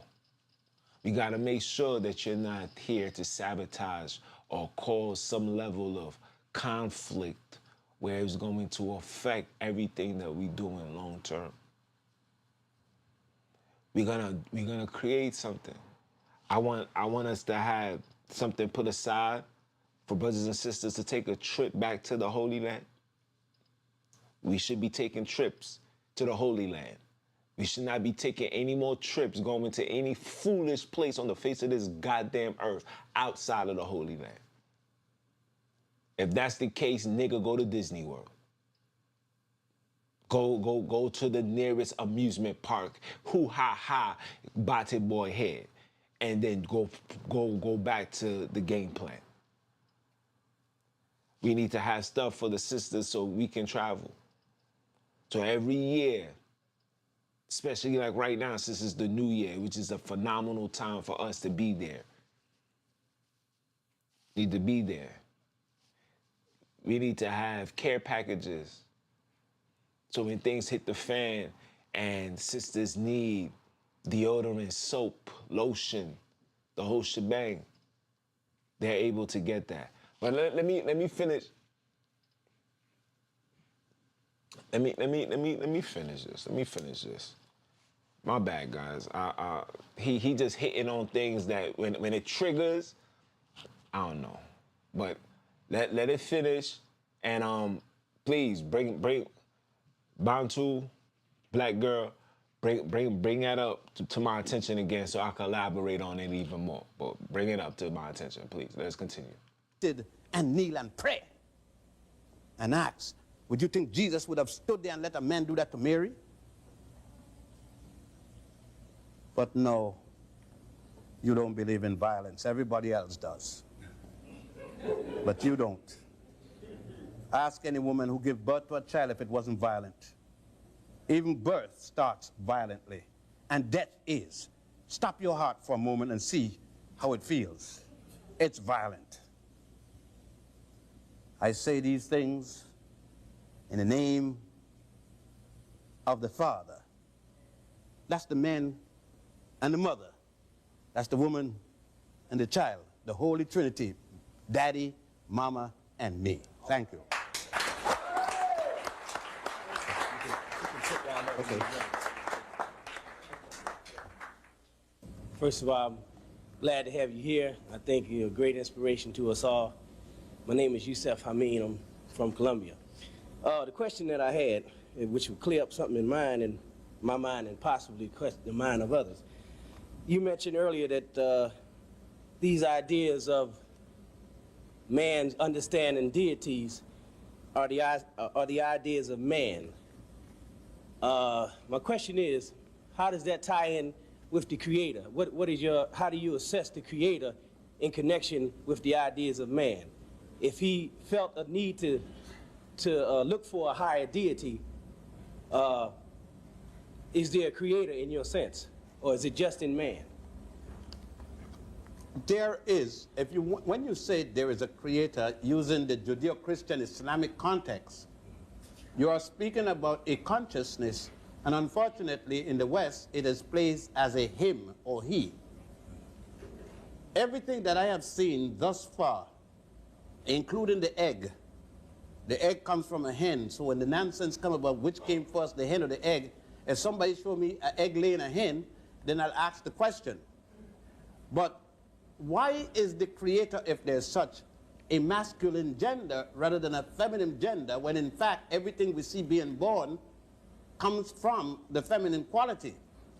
Yes, a Creator, if you are saying that which everything is a part of a cosmetic or cosmo, that everything is interrelated to the other, yes, in that term. But to say that it is a man or a masculine, no, not for me. I don't know anyone who knows what is the ultimate causation of things that exist. Thus, if I say, excuse me. If I pay recognition to that which is responsible for me beyond my mother and father, which is no belief. My mother and father are factual, because although I was there when I was born, I was not conscious to the state to, if I did understand it, to remember it 5 years later. However, I had the opportunity several times to see my own woman give birth to children. And I saw it, having studied many phases of medicine, because as an Egyptologist, one of the phases we must study is the beginning of medicine. I understand how the process of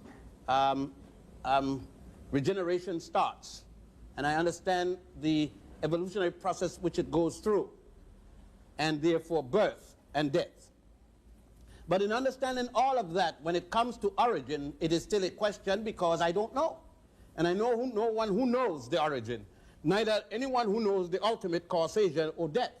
It is a belief concept by man. So basically what he's trying to let you guys, what he's trying to allude to you guys to understand is, again, there's he, him, monotheism. When you, in his other lecture, this is 1983, in his other lecture, this is 11 years later, 1994. And in this lecture, he says, I've grown a lot since my last. And he's going to acknowledge the creators, male and female. When you look into the African gods, there's always a male and a female. Modimo, that you guys are running around saying, thinking that that's another name for the Heavenly Father. Modimo, according to the text, is mother. Hence why the name Sunini Nanini is rejected all over the world. Because Sunini Nanini can no way, without a shot of a doubt, can no way represent a male presence. No way. There's not a name on the face of this earth that goes that way. My son got an East Coaster name. When I speak to the people, and I'm talking about those that's not a religious hostage, that's not held hostage by religion, they told me Sunini Nanini is masculine, feminine energy. And they dwell within you. They are inside of you. So when you hear brothers is trying to give you this monotheism, they're just giving you European philosophy. This is a regurgitation of European philosophy. And when you continuously do the things of the enemy, you will be slaughtered and removed. This is facts, people. My channel does not get sabotaged. My numbers don't get sabotaged for no reason. There's a reason, because what I'm talking is not what the universe, is not what the people want the world to know. They don't want the universal truth. They don't want the universal law, because the moment you guys apply that to your forefront, and you have an acknowledgement for male and female, it automatically is going to cause men to respect a woman, women to respect a man. It's automatically going to give you a different perspective on religion. It's automatically going to remove you from this religious complex, automatically. And this whole infrastructure was put together by religion. This is facts. You understand? So I just wanted to throw that out there. Okay, and my next question has to do with, if I may ask it, has to do with leadership today in America. How do you see the leadership in America coming together? There are many fronts in terms of black leadership, and that's what I'm speaking about. I cannot make the decision for every African American, but I can say that I will say that you do nothing sitting down waiting. I will say that don't sit there praying and asking for things to happen, because even Jesus, they said on others, and Muhammad ibn Abdullah and others, were not seen just kneeling down praying. None of the great prophets of past, and none that I know of today, sit and wait for things to happen. Even the Judeo-Christians said, I will help those who help themselves. So that I'm saying that I will not be presumptuous enough to decide for you what course you must take, but I'll say this much: you got to take a course. You got to do something to relieve yourself of the conditions that exist. Now, everyone would like people to follow the way that they approach it, naturally. It's a human tendency. And I would say, in that context, I would be glad if people will see that all people in America, and it's never a melting pot, look back to the land of their nativity, the land of their origin, using origin in the anthropological sense. And that we have to see that the struggle in Africa is no different than the struggle here. We are the same people. And until we understand that the struggle in Haiti, the struggle in Barbados, Jamaica, Trinidad, Grenada, Nigeria, Ghana, you know, is the struggle in Columbia, South Carolina, Atlanta, Georgia, Harlem, New York. You get what I'm saying? Watts. Yeah. Anything happened to us internationally, university, happened to one, it happened to all. And until we start to get that appreciation for each other, then I think we're not going to remove the bond. So that anything that works towards the universality of African people and their struggle will help to break that bond. I want to ask the question for a very long time, and it's been slipping my mind in all of our different conversations. So I guess this is a great time to ask for those who would like to know also. You was at the funeral of El Hajj Malik el-Shabazz, Malcolm X, and I just want to know, what was the intensity, or what was the intenseness of such a gathering and such an occasion of that in Harlem in 1965? I was one of the advisors to what we would then said in those days Malcolm X. I was at the United Nations as the chief in charge of the East African desk. And I was asked by a number of people to give advice to Malcolm, who had by that time broken from the Honorable Elijah Muhammad.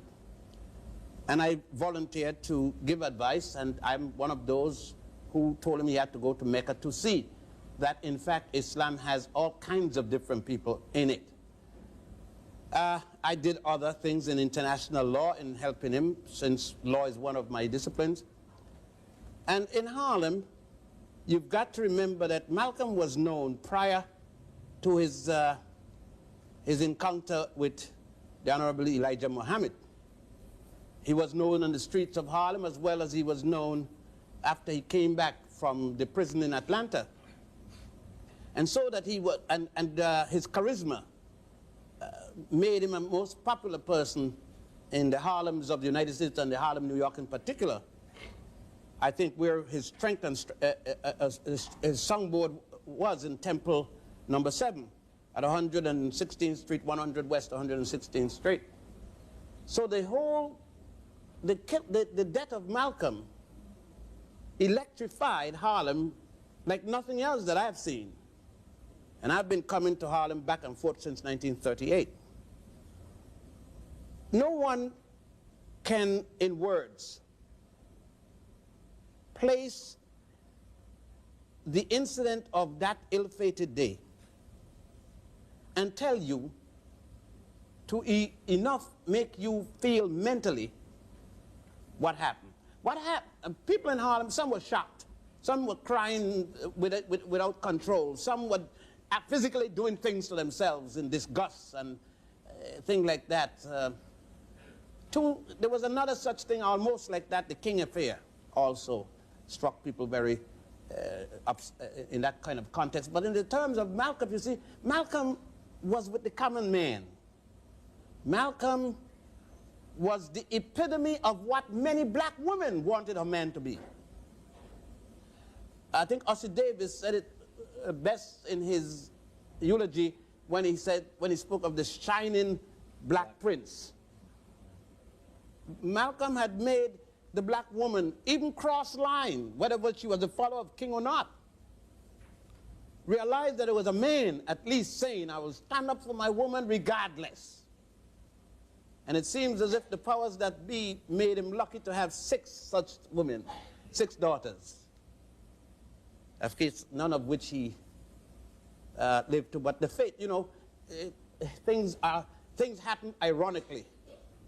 You realize that Malcolm's oldest daughter, Atala, my very close daughter in a sense, and King's daughter, have a company together? It's ironic. What would have happened if Malcolm and King, or Garvey and Du Bois, or Booker T. Washington and Du Bois would have put away their personal feelings about each other? I would not probably be here speaking to you, because probably our problems might have been solved one way or the other. Generally, when I go to lecture in a regular place, and it's mostly black audience, I always ask the brother to look next to the sister next to him and say, with a straight face, don't close your eye, I love you. To that sister, you don't know her from Adam, but just watch her dead in the eye, she watch you dead in the eye, and say, I love you, without meaning to go to bed with her or him. We haven't told each other that in a long, long time. It got to the point that if a sister sees me in a dark night at one end of the corner, and she's at the other end, she go in another corner, another street, to avoid me. It should be that when she see me, she glad she saw a brother who she know gonna protect her. She should run, come to me.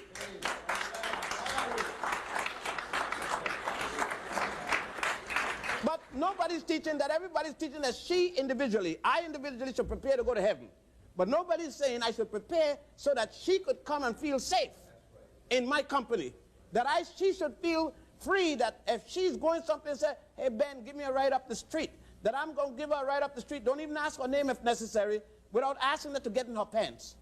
This is the kind of thing I think that the church and thing need to emphasize in the synagogue and the mosque, is our respect to each other, rather than, and then we'll stop raping each other and knocking out each other and breaking each other's houses and whatnot, and wearing all the crosses and all the crescents and or the religious symbols, because we are only interested in going to heaven. Another thing in the teaching is, if I steal your money, I should ask God for forgiveness.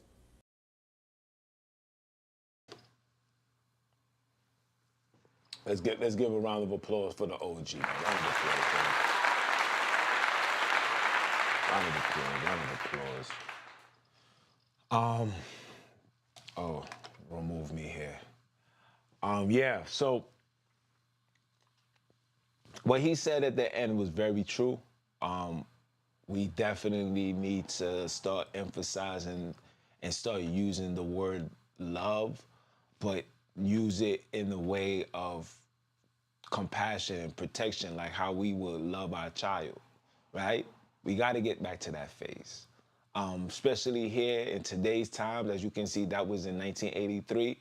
We are in 2024. That is what, 31 years later, right? And my numbers is off, right? With that being said, right? With that being said, we no, I'm lying. That's like what, 80, that's like what, 41 years, 42 years later? So 42 years now removed, right? Where we're not in a space of you know, loving amongst each other, where if things go wrong, we can always reach out to each other and knowing that you got my back, I got your back, et cetera, et cetera, et cetera, et cetera, right? We got to get back to that. And like he says that the religions, these mosques, these churches, these synagogues, these things need to be implementing that. It can't implement that because religion teaches about self-preservation, right? Study to show thyself approved, and seek thy salvation with fearment. It's not seek our salvation. Everything is monotheism in Him. Okay. Now, let me elaborate on this care package. Like I was saying, we need to establish I don't want to say a campaign. We need to establish something where when things are going wrong, we are able to provide aid for brothers and sisters. Now, this aid is not going to just be based on me. It's going to be based on each other. This is something that we all are going to have to participate in. So basically, it's going to be something put aside for me, knowing that, yo, man, It's basically like putting money in the bank, but instead of the bank, we're buying stuff, important stuff, paper towels, et cetera, and we're gonna store these things away, right? We need to establish something where brothers and sisters, doesn't matter where you at, right? That when the time is right, you know, when your hand comes, yo, this is what we generated. This is what you guys have to go to such and such. You go into Africa this summer. You're going this spring. You're going this winter. And you go over there and you go learn your culture. You go learn about your creators. You go absorb this land where your ancestors was taken from. You want your foot, the bottom of your foot, to touch that same exact soil where the blood was shed, the tears that was shed. Your body needs to touch that. So you can advance to the next phase. See, we're stuck. What's keeping us stuck is the religion, the sit-still doctrine, the Sunni got us out conversation. It's not going to happen. That was a myth. It's not facts. It's a myth. It's not facts. The fact of the matter is, we have to work. We gotta work. We gotta rebuild. We got to restore. I don't need a religion to tell me. I don't need a religion to tell me how to conduct myself. I don't need a religion to do so. Especially a religion coming from those that forced this ideology upon us. It was forced, people. Shout out to the OG, but the OG, you know what I'm saying? He was able to gather as much. We take it and we grab the ball and we run with it. Pause. And for the sisters that says, you know, the warehouse in PA, like I said, we're gonna have a conversation. We're going to talk. This is for those that really wanna go home. This is for those that really wanna connect back to the land. This is not for show. This is not no Hebrew nonsense. We're not here for that. We're not here for the theologian. We're not here for that. We're gonna talk. We're gonna build a rapport. Everybody's gonna go through the screening, even myself. Everybody gotta go through the screening, even myself. I am no better than no man. I am no better than no woman. And I'm not gonna start something that I'm not gonna go through the trials and tribulations to. Everything. You know why? Because the clock is ticking. Whether it's Project 2025, Agenda 2030, all I know is these things is around the corner. And these people are not bringing forth prophecy. There's no prophecy. What you guys are witnessing is propaganda that's being covered under the guidelines of prophecy to keep you sitting still. Because that's all they need. They need you to sit still just a little bit longer so they can wreak havoc on the land. They're doing it now. Kenya is about to implement digital IDs upon the people. Children is gonna have chips, my mans, inside of them. And all they need is just one black beautiful skinned nation to follow, and everybody else is gonna follow, or they're gonna force it down your throat. So while we so busy here worrying about the foolishness, And yes, I dive in, I talk about the politics because it's entertainment to me. When you reach the level that I reach, certain things just don't faze me. It's just comical.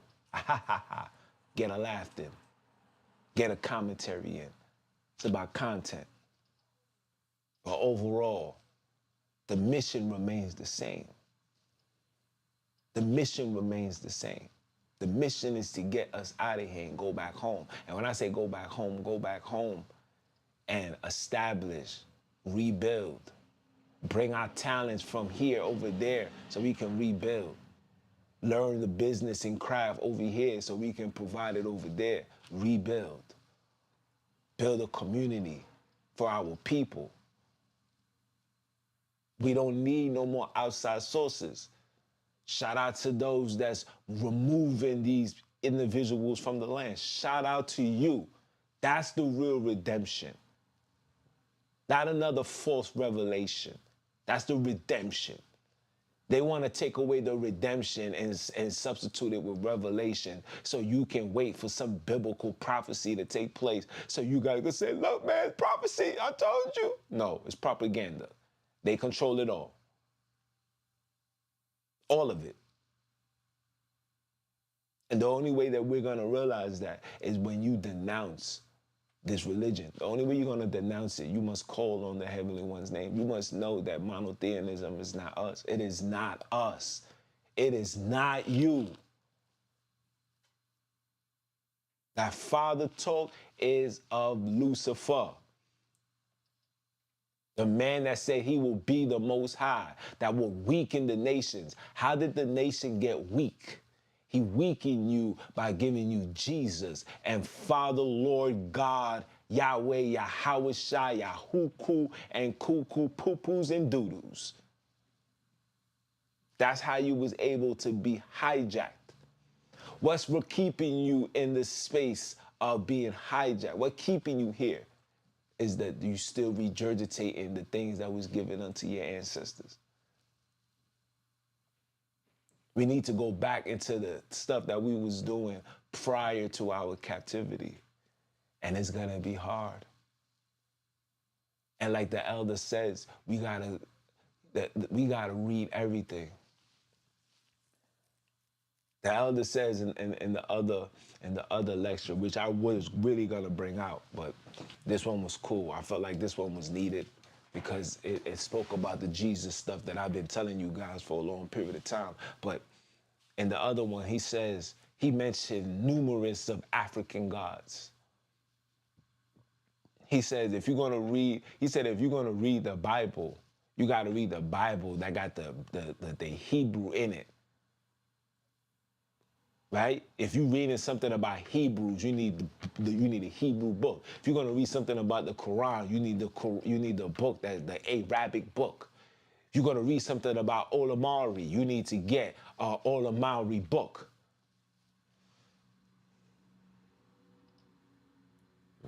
We have to go back into reading. Too much scrolling, swiping up, swiping down. We gotta go back to reading. We got to go back to comprehension. We got to go back to common sense, people. We have to go back. There's only so much gavel I could be banging.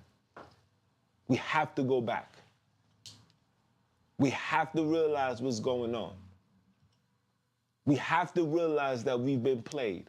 We have to realize that we've been lied to. We have to realize that the Biblos is 80% lies and 20% truth.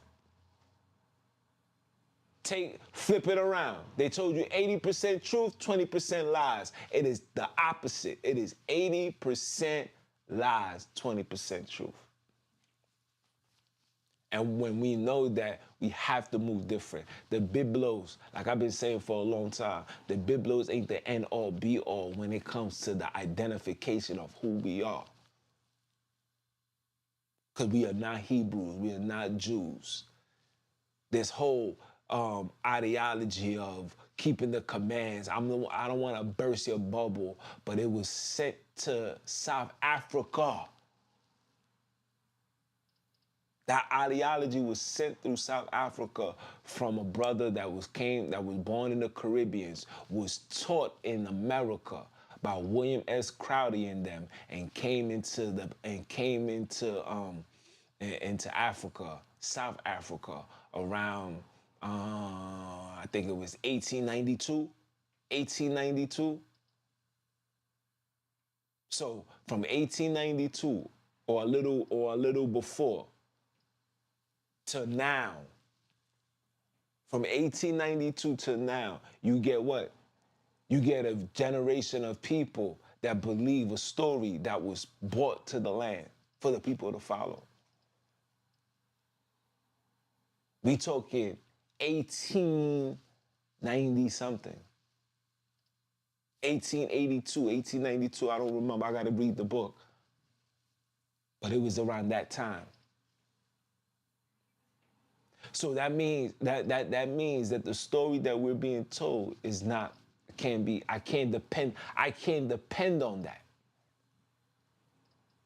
You telling us that we need a day of rest. How do we have a day of rest when we are at war?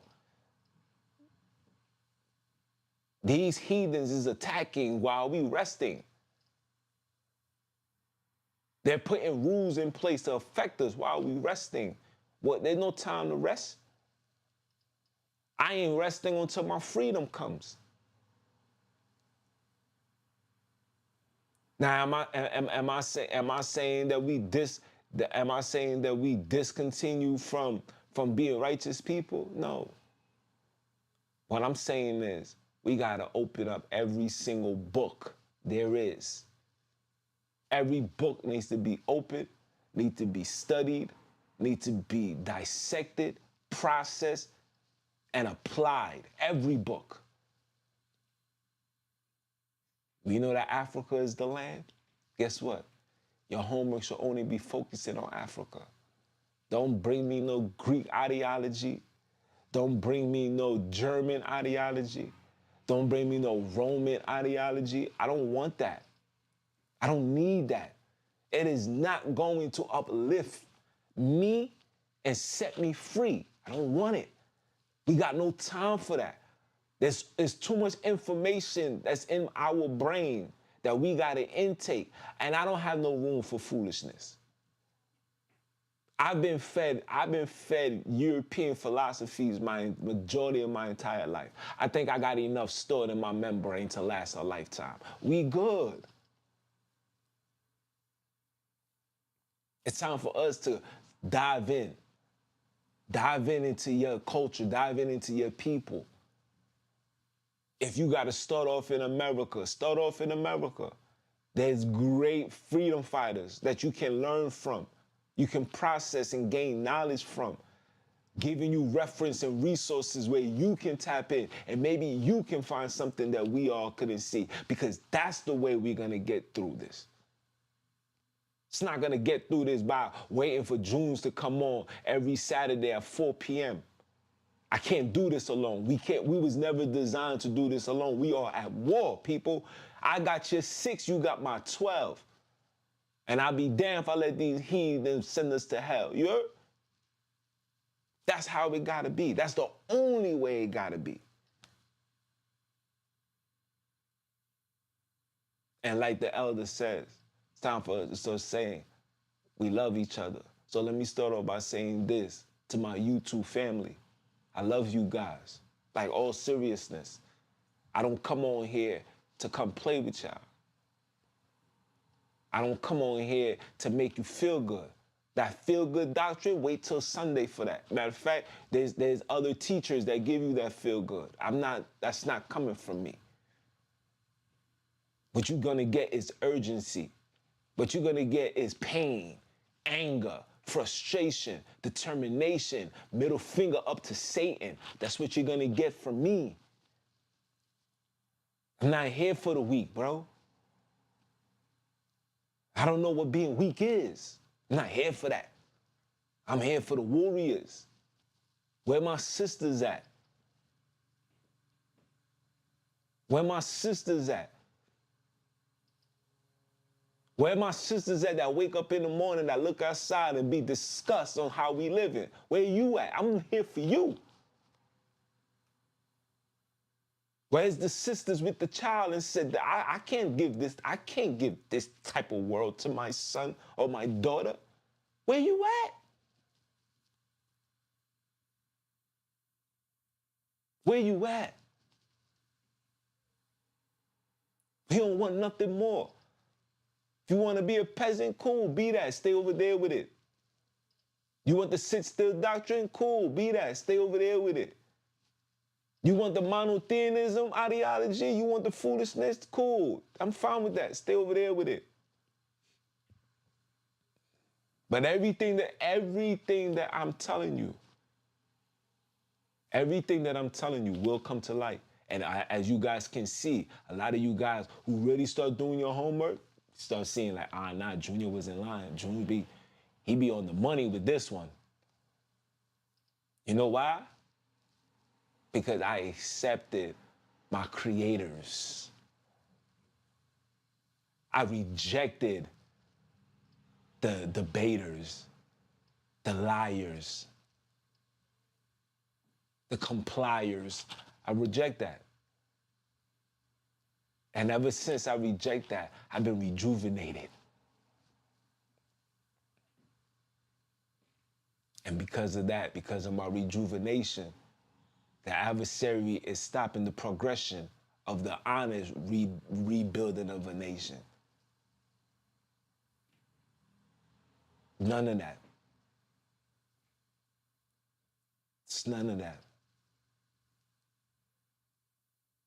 And if we don't see that, and if you don't feel that, then you was never meant to be in this awakening in the first place.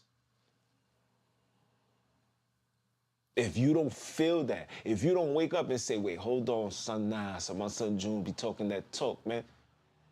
I feel the fire. He makes the fire burn in me. That's my job. Because the same way I'm fueling you, you guys are fueling me. And we're supposed to be rebuilding a nation/army. Army of righteous men and righteous women that's standing on one front line, that's not afraid to give their life up for the facts. For the sake of these children. It's the children that I want to protect. Some of you heathens, Hebrews, and heathenites, you done sold your soul. You ain't coming out of your hypnosis, man. You're not coming out of it.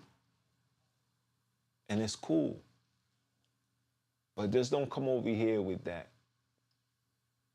Please. I stay on this side of the fence. You guys stay on that side of the fence. You guys talk that talk. I'll just gracefully continue doing what I gotta do. And we're gonna see who's at the finish line at the end. Because everything that you guys are studying, prophesying, reading, all of it is gonna fail. All of it. Because religion will fall. Religion will fall. I'm not the only one, and I'm not the last. Religion will fall. Whether it's this year, next month, 10 years, it's going to fall. And those that's preaching, teaching, and deceiving, the creators is gonna make sure you stay alive to see that.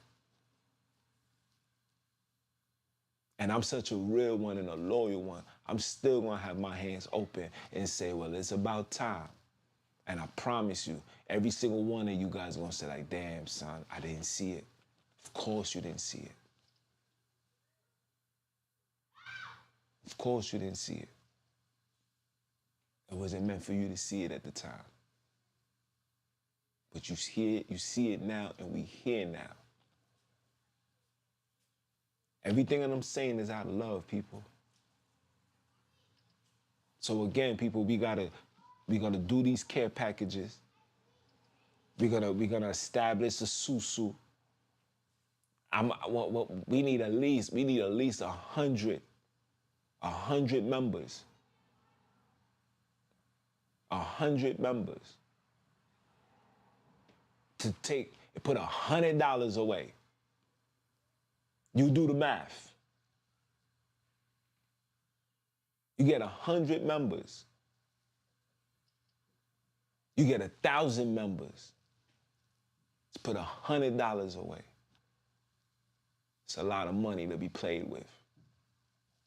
And we do that every month for 6 months to a year. We'll have enough money to not only travel, but to put a down payment, buy land, put a down payment to not just build just a regular house, build a whole goddamn hotel for our people. And it can be done. And it will be done. On earth, as it is on earth. You thought I was gonna say heaven. Heaven, this is heaven. Heaven is earth. Your creators is here. They're just watching and waiting to see what are we doing. I know what I'm doing. You guys need to know what y'all doing. So, with that being said, people, again, another phenomenal presentation. Give a warm rest in peace to the elder who passed away in 2018, at the age of 96 years old, or 93. He lived his life, man. I just didn't like the fact how he went out. He went out living in a nursing home here in the Bronx. Somebody as talented and full of knowledge like that should never be in nobody's nursing home.